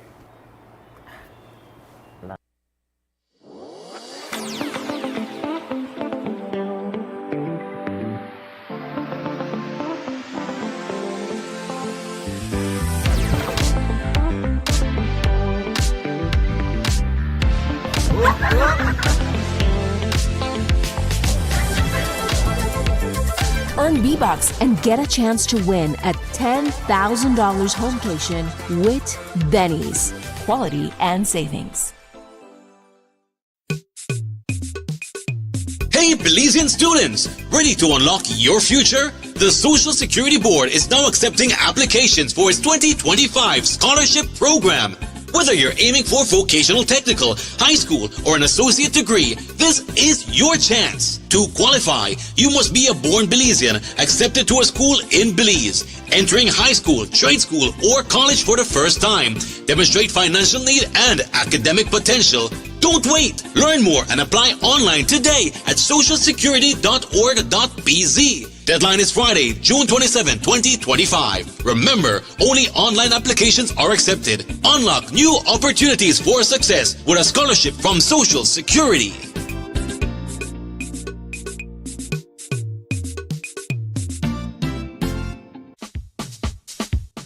Sea una persona ocupada o atrapada en el tráfico, o que tenga una circunstancia adversa o muy exigente, la tensión se acumula y lo estresa. El estrés ataca a todos en cualquier momento, a cualquier edad. El estrés es un asesino. Es mejor estar vivo que muerto, así que visite la farmacia de Freetown para obtener opciones. Hola, ¿qué tal? ¿Qué puedo hacer para usted hoy? Estoy bien estresado. Ok, tengo una pastilla que le va a ayudar, ¿ok? Que toma una de eso al día para 10 días y va a estar bien después, ¿sabes? Ok. Farmacia Freetown, carretera 28 Freetown, donde estás mejor vivo que muerto. Farmacia Freetown, teléfono 22 32 87 6. In 2024, the Belizean diaspora took over Los Angeles with the first ever Belize Diaspora Summit, and you know the only thing that could be ever better than that is to do it again. Belize Diaspora Summit 2.0. This time it takes place in the state of Florida, Fort Lauderdale Board Convention Center, July 10th, the 11th, the 12th. Belizeans from the diaspora, Belizeans from home in Belize, join together. Let's do it again. 3 days, government services, clinics, business displays, kitty corner, pop-up trivias, panel discussions. There will be highlights for business mixers. There will be a live performance of Racindio. Destiny Wadney is going to be there. There's going to be a live performance of Makobi. And you will have Immigration and Civil Rights Town Hall, special guest Kenneth Gibson, interview and book reading. There will be a wind-up reception, rhythms and rum. It's happening, Police Dashboard 2.0, Florida, Fort Lauderdale Board Convention Center. Don't miss it.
Welcome back to the WB Wake Up Belize Morning Vibes. Mose Hyde in the studios. This morning belongs to the Joint Unions negotiating team.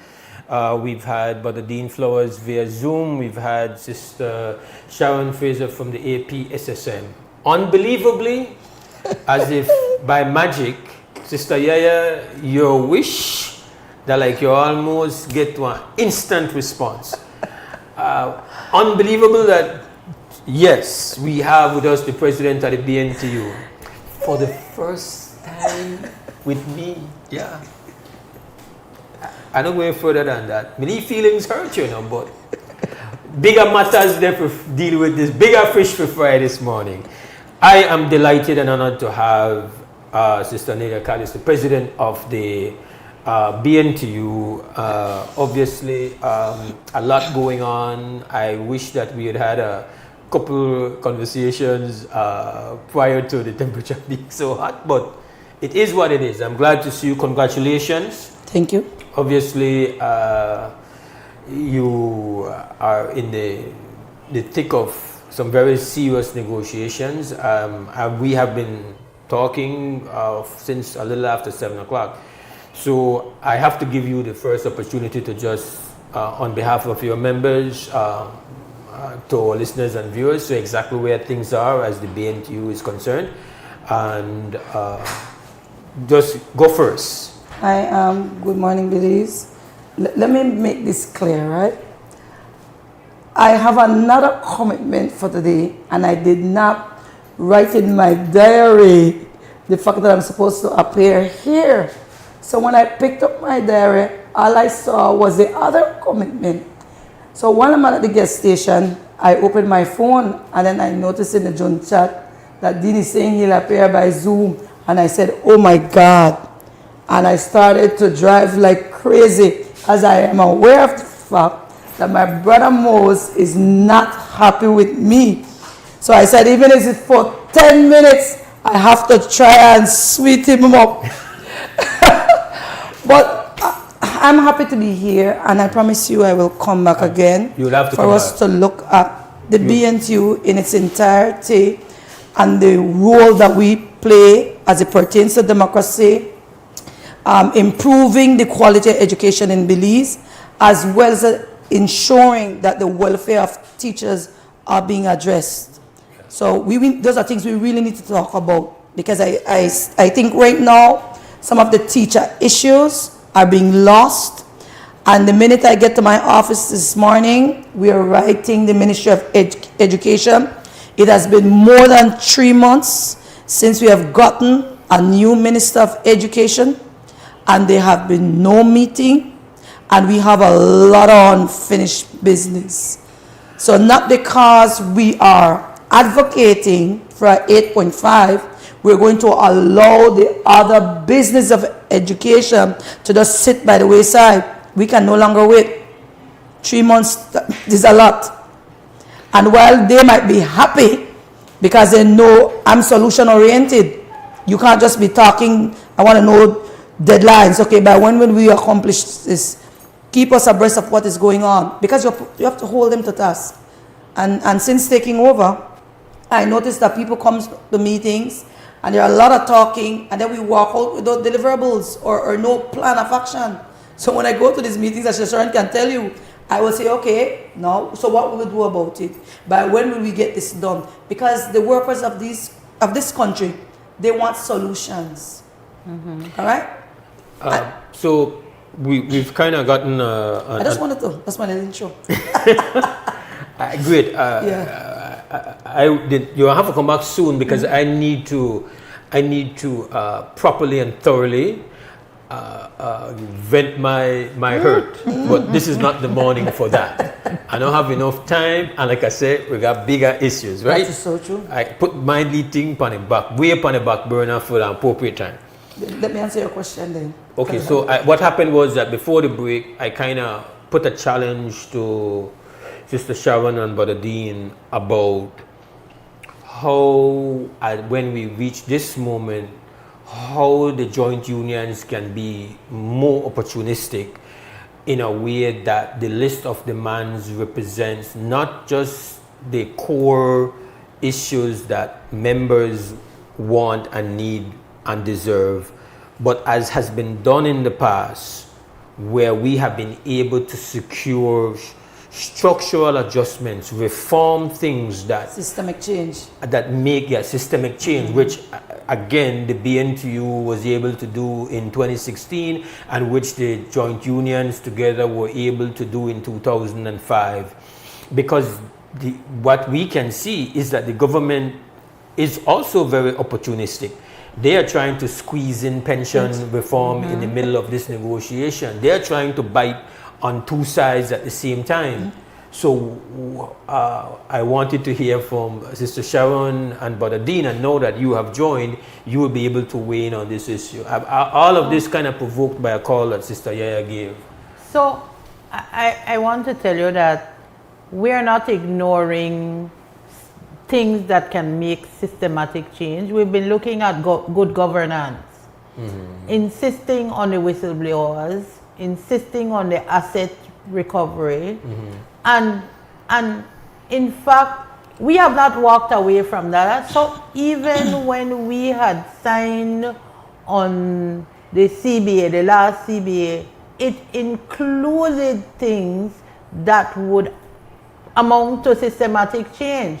So that some of the things we are experiencing now, some of the things as it relates to these contracts that have been, once the asset recovery was in place, it would have taken care of that. I think that just too many things they come at us, and it's not stopping. So it's not that we have ignored these things. It's not that we want to put things in place, because people might hear we're talking about a salary adjustment, but we have also looked at putting things for proper performance appraisal, getting everything that, in fact, value for money. So it's not just paying persons, it's not giving, but also putting things in place to weed out those who are not doing what they're supposed to, who are not serving the public the way they're supposed to, and who are not doing things that leave that bitter taste in the public mouth when they deal with us. But there are the other things, and we have not ignored it. You understand? I want people to understand that, and Brother Dean can speak more clearly to this. When we went around the table, in fact, the issue of the minimum wage was raised. You might say, how does that affect public officers and teachers? But it does, because they are public officers and under teaching profession, workers who are at the minimum and at the bottom.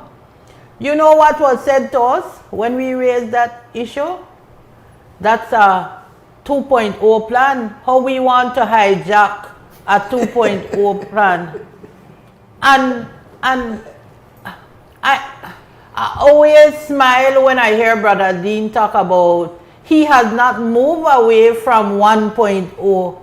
There's so many things in there that they've made promise to the people of Belize that has not been accomplished. So how can you move to 2.0 when 1.0 is not finished?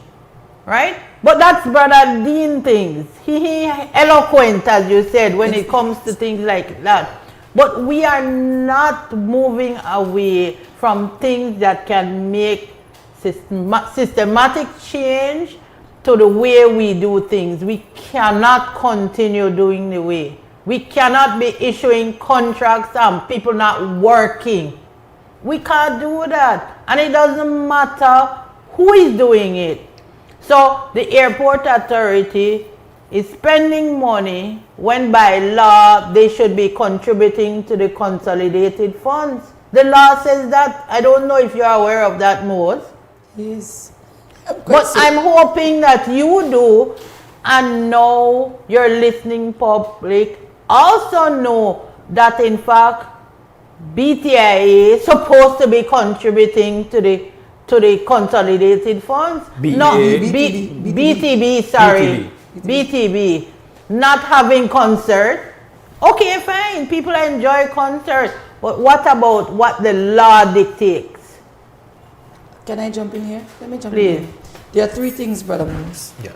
Right now we have what we call the short-term demand, the 8.5, the legislation that we needed for them to ensure that workers who are being transferred get their $1,500 because in the CBA, we agreed to that, but the implementation was not taking place. People are still being paid $1,200. So that happens to be our list of short-term demands, which you find us going after right now. The 18th of June, Wednesday, we're supposed to be signing on to the framework for the new CBA. In that, we have a number of things for systemic change. But while we are addressing the short-term demands, we realize that a number of things are going wrong. So this is not just for JUNT, but JUNT is also a part of the NTUCB. So JUNT approached the NTUCB. And I must tell you, while it took a while, they called a meeting last week, Wednesday. They called another meeting on Saturday. And so collectively, the unions who are a part of the NTUCB have agreed to do a solidarity march sometime this month. We'll finalize that tomorrow night. But I can tell you this Thursday, we will be addressing systemic change because we're having a press conference on Thursday to bring all of this to light. So we're not stepping away from systemic change. We see the opportunity. I didn't hear Sister Yaya's call, but we have seen the opportunity for us to demand these changes. And I have to use the word demand because when you're there pointing out these things, asking for them to, have some conscience, put certain things in place, they don't see it as being urgent or like, oh, I have to follow the law. I have my own set of rules, my own set of laws, so I'll do what I want. But in the end, the Belizean public suffers. You know how I see Belize when I look at Belize? I'm not looking at myself anymore, Because when I jump 50, I see life differently. I am looking I'm looking at my grandchildren. I'm looking at the students I've taught who now have children. And I'm doing a lot of comparison modes. I'm looking, when I was young, I had youth groups. I traveled all this country with camps. There were so many things. That's why I know a lot of people today. But I'm looking at this new generation. What do they have? Yeah. Just Facebook, hiding behind a keyboard, attacking. We had conflict resolution. I could say, boy, Brother Mose, I'm not happy with you, man. And then we are sweet up. And see that, the quarrel, the beef, the attack. I go to events. I see people taking pint, blasting people in their faces. I don't even want to go out. But during our time, we didn't have that. We could sit and discuss, so we are losing certain things. And that's why I'm saying systemic change is important. But I want to connect that back to education. Allow me, because you brought up something that is sensitive. My teachers, and some might not like this, but it's reality, are being used as babysitters, So some believe that the more they lengthen the school day, the better it is for these children, because we don't have a system like daycare. For these children, so they use our teachers. But you're draining our teachers. Yeah. Then you have no after-school activities either. Right. So they need to put these things in place. Now, I love when the government is talking about welfare programs. They're saying they can't give us 8.5 because of the welfare programs. But the question that I ask, who are you targeting? That's the first question. Because your programs have to be geared towards a particular group. So who are you targeting? But don't just tell me welfare programs. Show me how you're going to get it done. So you need to have embedded now in your policies or your plans exactly who you're targeting, how you're going to get it done, and how this is going to contribute towards the reduction. I don't even want to say the elimination, but the reduction of whatever it is you're trying to do. How can we reduce the crime rate? How can we reduce the poverty rate? How can we reduce the illiteracy rate? All of those things. So don't just tell me you got welfare programs and then they affect it. Show me what it is. Because I see a need for that in this country. I love my young people, You know when they call me Mama C? Because I go above and beyond for the youths in Dangriga. I'm telling you. And when you're wrong, and I will lecture you. And I say, you behave like my ma. So they start calling me mama. See, I'm not offended by that. And if I pick up a phone and I say, look, Mishar, I have your son with me. Oh, no problem, Miss Needs, that you have her. Okay, no problem. You could keep my hand, because you're engaging him in a positive manner. And I need for him to be engaged in that. But I'm only one person, Brother Mose. Gotcha. What we'll do is, because we are behind, and you will come back. I will. No, I'm not necessarily about come back in some distant future. No, no, we are gonna book in by the time this is done. Right. But Adine, you're still there? Yes. But Adine? Yes, I am here. I am here, Mose. I am here. You want to add very quickly though, because I have to go to break. Very quickly. And kind of bear with me here. I really appreciate your commentary on the fact that you use the analogy that the steel is hot, the iron is hot. This is an opportunity for us to do more, to be able to have greater impact on the improvement of governance, on the improvement of citizens' life at the end of the day. And I want to also not speak for, but to respond or to continue in my response to Sister Yaya that I'm hoping that the utilities union that she would have called out this morning will be able to adequately, not necessarily redeem themselves, but answer for themselves, to speak for themselves at Thursdays, I believe it's Thursday's press conference, and so she'll get the opportunity to have that conversation with them. Now, comrades, Mose, these are some of the issues that I've been saying as it relates to your commentary. Belize, we need to address some serious issues. The government of Belize, in Plan Belize, which has become my second Bible, Plan Belize, they would have made several commitments to improve governance. On the 21st of January, when they had their first house meeting after being elected in November, they passed some good governance motion. And those good governance motion, if they were only adopted as if they had only adopted those in Plan Belize, we would be in a better place where public service is concerned and where accountability is concerned. Integrity Commission, we need to address that as part of the Save Belize agenda, which we're hoping that the NTUCB will be able to push through commencing on Thursday. We need to address the Integrity Commission. We cannot have an Integrity Commission that watch our elected officials continue to violate the law. Our elected officials at the national level and at the local level, meaning the Tongue Board, the Tongue Council, these people owe us millions of dollars. And it doesn't only apply to this administration, but even the former administration who are not doing their filing. It's $100 a day. And the Integrity Commission has failed and continues to fail us, and we need to address the recompositioning of that and the empowering of that to be able to go after those millions that our elected officials have for us. We need to pay keen attention to the Auditor General's ministry. We need to hold the new Auditor General accountable. We had an Auditor General who did not deliver on us. We brought her back on contract, and she still did not even provide the kind of requisite oversight that we needed. The FIU, we would have championed a civil asset recovery and an unexplained well order bill.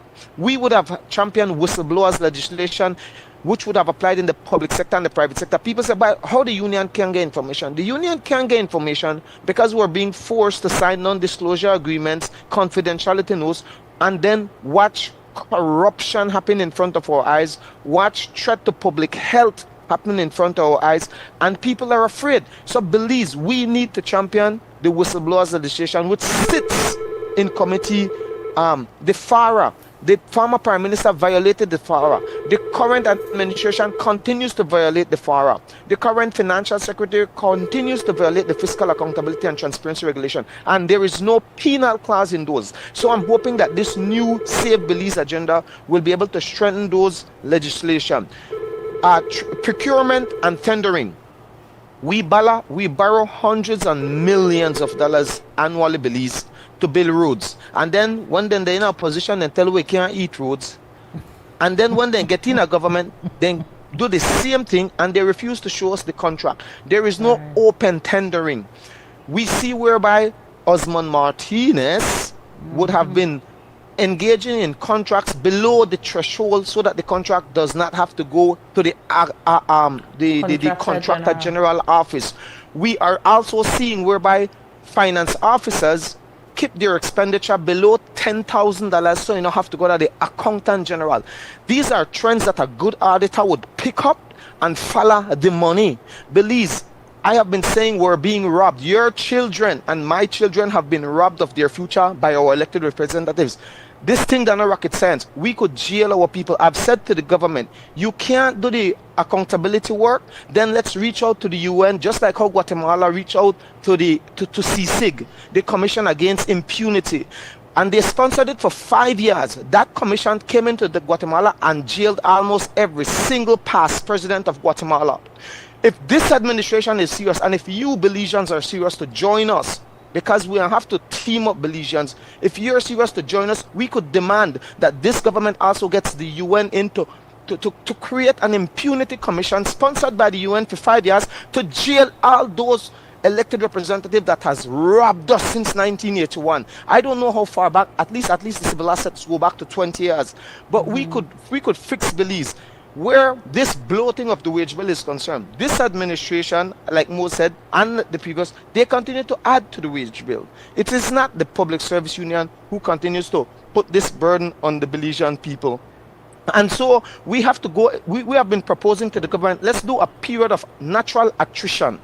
So people, they retire, you're not full the vacancy because we have to control the wage bill. But they don't want to hear that.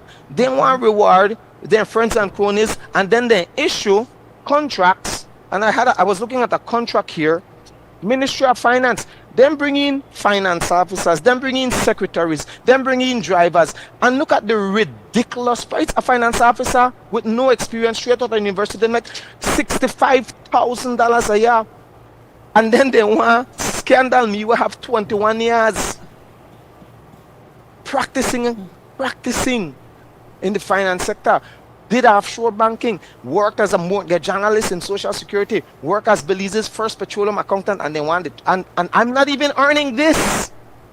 So Belize, you are being taken advantage of, not me, and we will have to collectively stand up, and if it means shutting this country down, to demand an impunity commission to be put in place. And as it relates to the non-unionized workers, I am available. I am prepared to help to try to see how we could continue to put pressure on the Labor Department through the NTUCB to organize those people that work in these in the retail sector, the people that do the shop work, the people that work in the BPOs. But comrades, the fights are many and the hands are few that are willing to help. So I can't help people when I want to help themselves, Mose. I can't help people when I want to help myself.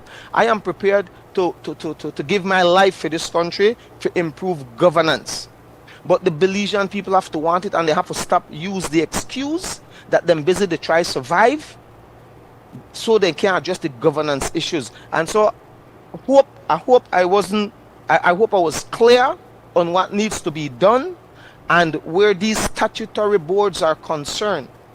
We need to call for 5-year audits, at least the last 5 years. We need to see what Baja finances look like, because Baja continued to disenfranchise the employees at Baja from a pension fund. Now, not only KHMH, they got through it. Baja, they got through it.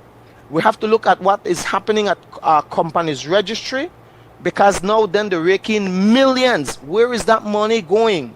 We have to look at Beltrade. We have to look at BTB. We have to look at Niche, another slush fund. We have to look at PAC. Every minute they give away grants. Where is the accountability? Why can't the Belizean people take a look at the finances, at the financial statements? The law states that these statutory boards must lay their finances, their audited financial statements on the table to the minister who's supposed to present it to us, the Belizean people. The Public Utilities Commission, the embassies.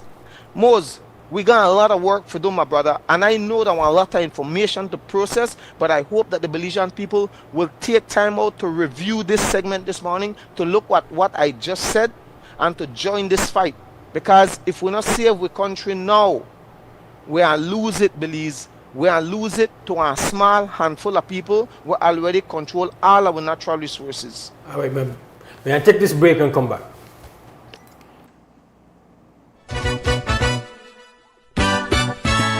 In 2024, the Belizean diaspora took over Los Angeles with the first ever Belize Diaspora Summit, and you know the only thing that could be ever better than that is to do it again. Belize Diaspora Summit 2.0. This time it takes place in the state of Florida, Fort Lauderdale Board Convention Center, July 10th, the 11th, the 12th. Belizeans from the diaspora, Belizeans from home in Belize, join together. Let's do it again.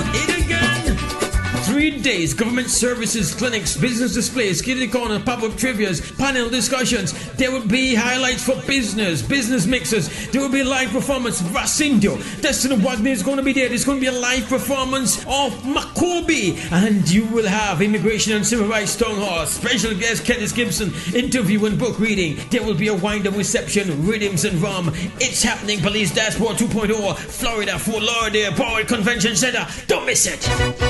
This is a matter for our families, our children, our friends, and we must be better people. And so we must demonstrate that we will not tolerate anything related to any type of hate crimes. And if it happens, that we provide those persons with legal recourse to address those kinds of things.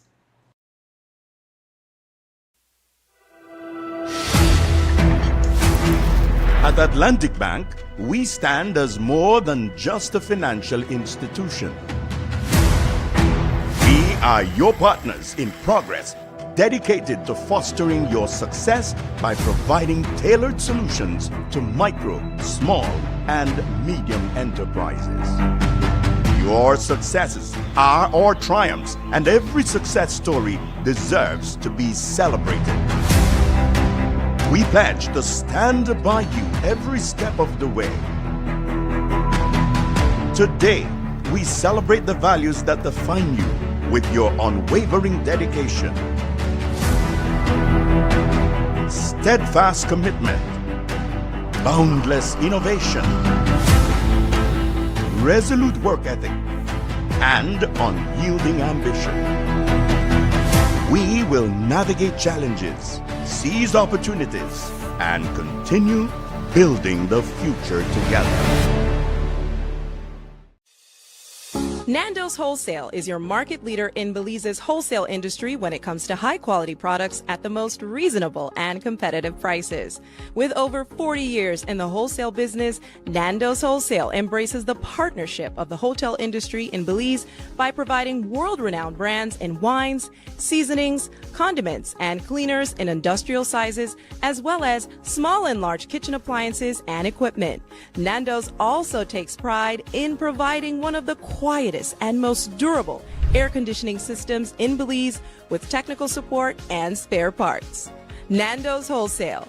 Professional, reliable, effective, and prompt. Nando's Wholesale always delivers. Visit us at www.nandos.bz or send an email to nandos@nandos.bz. Or, even better yet, give us a call today at 222-500 or 280-8080 to speak to one of our sales representatives today.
Right, welcome back to the WB Wake Up Belize Morning Vibes.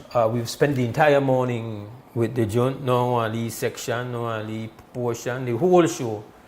That means for the joint, that means the joint unions negotiation team. Most of you, if you've not been living on the rock, you know that there's a very serious negotiation going on between the joint unions and the government.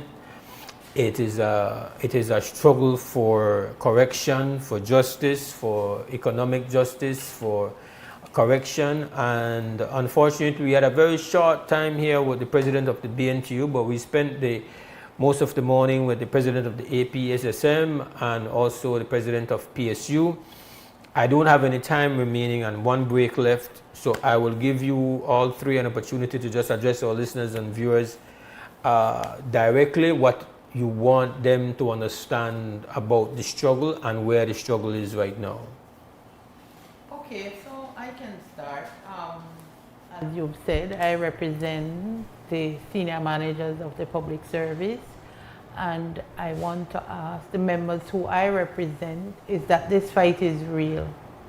And while you might be sitting at the top feeling that it does not affect you, it affects every single person here, and particularly those in the public service. What we're fighting for is for everybody. And I want to put in a special plug that we're also fighting for the retirees, myself being one. So while I'm still active, I'm officially retired. So I want them to know as well that this fight is about them. So that the adjustment include having their pension being adjusted. Remember, this is once you leave, that's it. There is no raise, there is nothing that take into consideration for cost of living, for inflation, unless we fight for it. And clearly, I will not ignore that, especially since I'm there. So I want those to come out to support. Remember, it's important that you support the members of the PSU. They are the persons who work under you. And for all those who have been doing what they're supposed to do, I want to say thank you and just continue with this fight. It is important to us and the wider public. The BNTU, I must say the struggle is real and it's a fight for survival. It is a survival battle right now. I know the people at the top, I don't even think they realize what's going on at the bottom. But the people at the bottom, they're screaming, literally screaming. And I shared via my live on Saturday the amount of persons I've met who are actually sharing their stories. And it just so happened that a large number of them identify themselves as supporters of the People's United Party. And they walked me through the whole mechanism of how the party is operating. And it transcends all over to government, no? Where certain people at the top are entitled to huge chunks, and the people at the bottom are not really supposed to receive the little liquid that is seeping through this fine mesh that now exists. And I'm just using their analogy. But it brings me back to the workers of the country now, because the workers are voters. And what the workers are making is not really allowing some of them to survive. And I can talk for educators because we have to provide our own resources. So I will always stand with them when we're talking about adjustments. And I listened to a radio personality this morning when I was trying to find, but I'm driving very quickly, talking about how we said as a union that we will not work on, let me rephrase, that we will work on putting systems in place so that all salary adjustment and increments or whatever it is that has to do with compensation follows a particular formula after this. And the other person is saying that we are not committed to that the government is committed to that the unions. We are committed to that because we are Belizeans. And if we claim that we love this country, then you have to have some system in place that hold workers accountable, but at the same time, the compensation must connect with the duties or the work that they do. Listen to Dean's example just now. He's working for 21 years. And your people are sleeping in and making $65,000 a year. I'm working for 30 years. I'm not even making $65,000 a year. So these are some of the things that we have to look at. And I do understand that the skill set that you come with, because certain degrees, certain field, you get a higher income. That is key. But we cannot be, and I want to jump on the pension stuff, we cannot have people retiring into poverty. It is sad. So if government is going to talk contributory pension, we need to ensure that people can go home or make a monthly pension that they can live off. Yeah. But what you see right now, 4 change for some, 7 change for some. You can't live off that. If you look at the rent, because some of them are still renting, 5, 6 change for the rent. Whipper. In certain parts of the country, 5, 6. Whipper is so low. In Greek, you can still find a house for 5 change. 5, 6 stability. In Bamapan, you can still find a 1 bedroom for 6 change. Alright? But it's high. So when you hear the unions talking about survival, it is real. And like I said, it's not an attack on government, you know. It's a reminder of the role that you play in helping the citizens. I don't want to say workers because we are citizens. And so when people are getting upset and taking it personal, I begin to question their allegiance to this country. Because you have to know when to separate yourself from your party flavor to the national colors. Because right now, I'm a Belizean. I'm in my green shirt, of course, you know. Because the green have to be a part of the red, white, and blue. But it is important for us to bear that in mind. So for me, I'm going to Creole. This is for the pig nene. That the pig nene they think about. Because they need to ensure, or we need to ensure, that they get to enjoy the beliefs that we enjoy. Because there are certain things right now, I'm not happy about it at all. And even they themselves, even though they might be in a position to get a little bit more because they are closer to the people in power, that still should not be a reason why you don't point out to them, guys, we're going down the wrong road, you know. We need to fix this. And I'm also paying attention to the whole media thing right now. I have to. Because I value freedom of expression. I value that a lot. And I don't believe in silencing people. I believe in hearing people out, look at the pros and cons, and say, okay, we faltered here, let's correct it. And that's where we should be going in 2025. We should not be trying to silence people. None at all. Brother Dean? Hello? Oh, I'm not hearing you, Brother Dean. Dean, what you know what's one? No, you're on mute. Hi. Oh. Hello? Yes, Brother Dean, we're hearing you now. Yes. All right.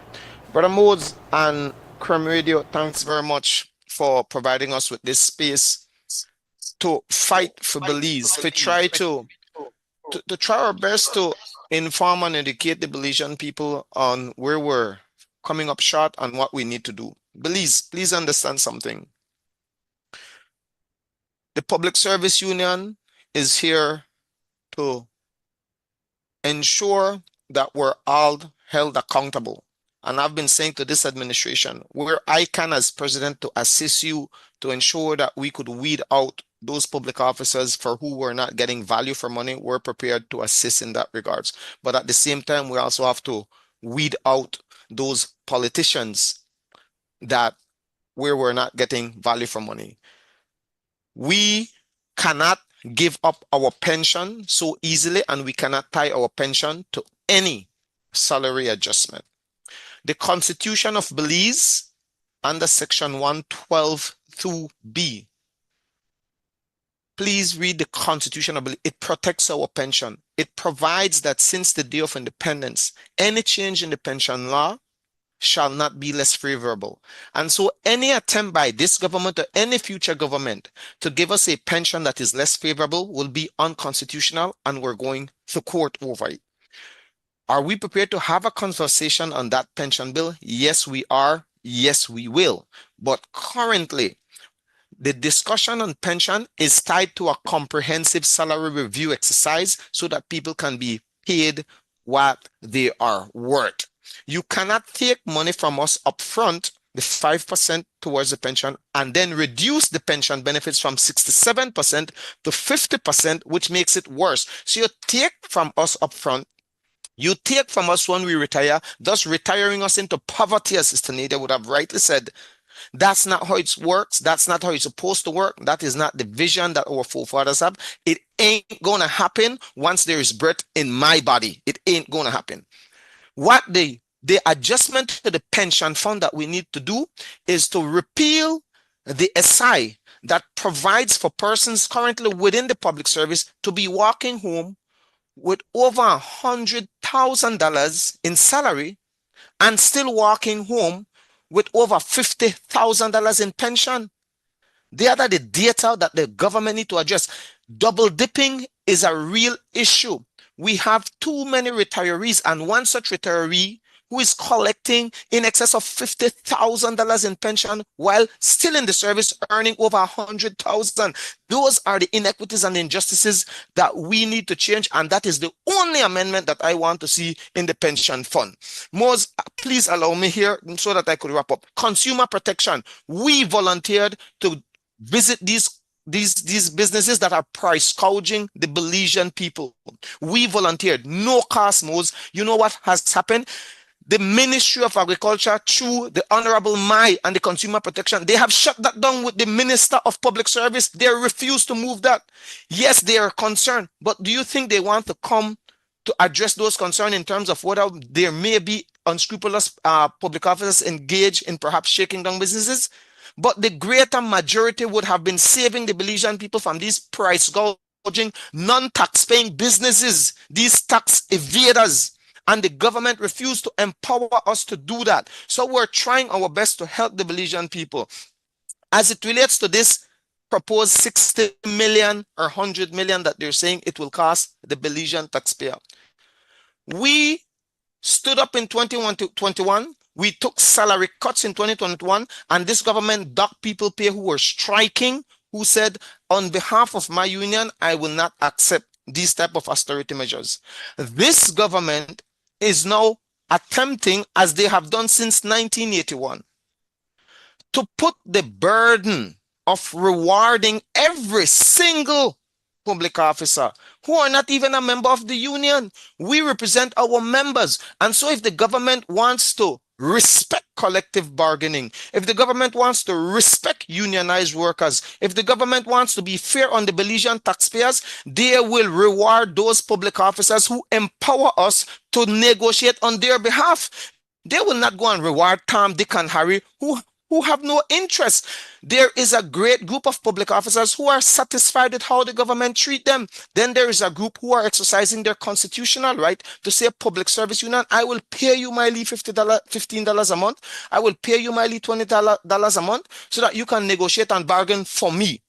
The rest who choose not to be part of that collective bargaining group the government has no obligation to reward them equally as they reward those who are exercising their constitutional right. So that 60 million can be cut immediately to 18 million to reward those who are exercising their constitutional right and have representation of this union. There is no need for the government to go and spend those 60 million by everybody who have no interest in exercising their constitutional right to collective bargaining. And I'll close off with this: procurement. If we can't open up the procurement and make it open so that everybody can see what contracts are being issued, we can continue the Get WUB Belize. I will ask you, Belize, this movement, currently this fight, as Sister Nida said, is a fight for survival, but more so it's also a fight for Belize. and I am asking you that when public officers hit the street, when the NTUCB echo that call for us to unite and hit the street, please do not hit the street thinking that it is for me or for any public officer. As far as I'm concerned, I'm prepared to say I declare that I am not interested in no 8.5. Me, Dean Flowers, not the public officers that I represent, because it will not help me, it will not save me, it will do nothing for me. What I want is this good governance issue that I will latch on to all this, as Mose said, the steel is hot, because it will save your picnic and my picnic. It's not about me and you, Belize. It's about the future generation that we've created, that we have a duty and an obligation to leave Belize better than it is. And to the government of Belize, and when I say government, I'm not speaking about PUP, I'm speaking about PUDP. You cannot continue to weaponize the state against your citizens. You cannot continue to normalize self-enrichment and nepotism. You cannot continue to utilize your public office for your own personal enrichment while eroding ethics and morals. Please stop this corrupt behavior that you've inherited, but that you continue to perpetuate, much to the disadvantage and to a poor countryman. Please, cabinet ministers, this is not a fight for public service union.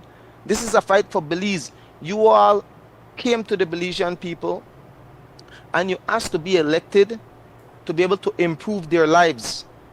You're not improving their lives, you're improving your individual lives. And I'm asking you, cabinet ministers, please stop with the spreading of lies, because you have to accept collective responsibility. You have to accept collective responsibility. Stop spread lies. Stop confuse the Belizean people. If you love the Belizean people, please stop confuse the Belizean people. Stop attacking the truth and confront the truth. The truth is not an offense, cabinet. And please start call out each other, because they say amongst yourself, who are the overnight millionaires? In 5 years, several of you, including my area rep, has turned millionaires. And the civil asset and recovery, I believe Miss Lady from FIU, you need to do your job. The Honorable Chris Corey would have said they have allocated $200,000 per annum for the civil assets and unexplained wealth order unit. When will you start investigating current ministers who have turned overnight millionaires? And when will you start investigate former ministers who have turned overnight millionaires? When will you start investigating public officers, private sector individuals who have turned overnight millionaires? Minister Mala, I heard you speak about the audit. Please make the audit public from the National Sports Council, so we could know all these other companies that the I-Security guy is involving. Commissioner CEO Chester Williams, I look forward to seeing the audit from the Ministry of Transport on rob the Belizean people, not you, but the Ministry of Transport robbed the Belizean people for 3 years. Then thief Belizean people with their eye open, then couldn't deliver license plate, couldn't deliver sticker, but take with money for 3 years. We need to know what happened with those funds, who got these contracts, who did not deliver on these contracts, and who need to go to jail, even if it means my members, even if it means public officers. We need these audits to be made public. And Auditor General Maria Rodriguez, please do not disappoint us. Please do not disappoint us. The Auditor General is awaiting for you to audit 5 years of statement that she has prepared. You have 90 days in accordance with the Constitution to do each year. Please do not disappoint us, because you will be held accountable. With that, Mose, sorry for being long-winded, but the Belizean people need to know that there is too much going on for us to be too busy not to pay attention. With that, Belize, solidarity forever to my members. Get ready. Customs, immigration, civil aviation, Baja, library service. I'm coming to see you all this week. I'll be up in the Ladyville area, and I look forward to see you on Wednesday and Thursday as we continue to prepare for what could possibly be one serious jolt to the government of Belize to ensure that they listen to the Belizean people and they listen to public officers who are saying to them, we need to do better, brother. We need to do better. With that, good morning, Belize. God bless Belize. God bless the PSU. God bless the joint unions. All right, my brother. I want to thank you all for joining me this morning. It's been an entire morning with the Junt. Thank you, Nadia, for finally making it here. I will be back. Sister Nadia, Sister Sharon, always good having you, good seeing you. We take a final break and come back and close off. Take a deep breath. You feel that energy coursing through your body? That's because of me. I am the rainforest. I produce the air you breathe. I make it rain. I'm also your pharmacy. I'm home to more plants and wildlife than you're ever going to see in your lifetime. I work hard day and night, taking in all the carbon dioxide you produce and turning it into life-giving oxygen. My personality is singular. My biodiversity is mind-blowing. My generosity knows no bounds. But then, so does your greed. I give you everything I have for free. I don't want thanks. I just want respect. I want you to stop acting like I'm just bush. I want you to stop treating me like dirt. I want you to see life, not lumber. I want you to always be able to come to me and find your roots, to unwind, and yes, to always be able to breathe deep. That's a privilege many will pay for, but it's not about money. It's about having a future.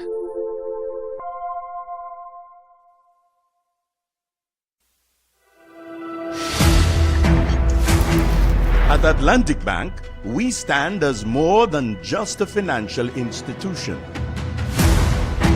We are your partners in progress, dedicated to fostering your success by providing tailored solutions to micro, small, and medium enterprises. Your successes are our triumphs, and every success story deserves to be celebrated. We pledge to stand by you every step of the way. Today, we celebrate the values that define you with your unwavering dedication, steadfast commitment, boundless innovation, resolute work ethic, and unyielding ambition. We will navigate challenges, seize opportunities, and continue building the future together. Make light work lighter and quicker with switch technology from Axi Power Tools. Axi Switch technology breaks the bondage of power cords and grants you the luxury of freedom and precision. Switch one battery across all your Axi line power tools effortlessly, allowing for quick and efficient work. Cut the cords. Choose efficiency with Axi Switch technology. Only at Benny's. Quality and savings.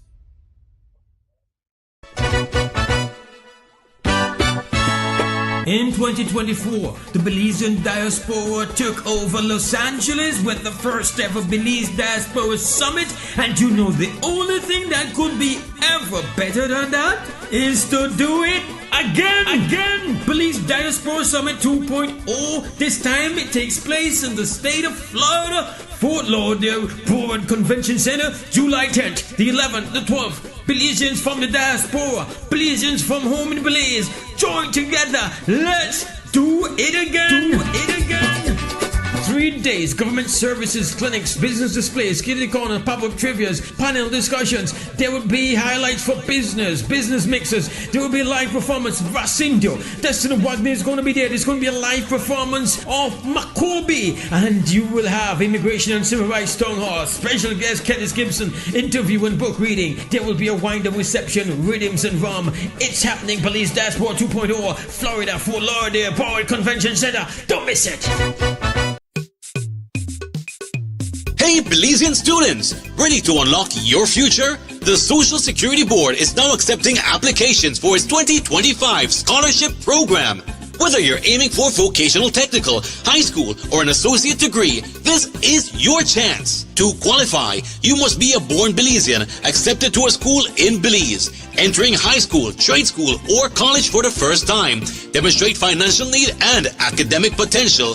Don't wait! Learn more and apply online today at socialsecurity.org.bz. Deadline is Friday, June 27, 2025. Remember, only online applications are accepted. Unlock new opportunities for success with a scholarship from Social Security.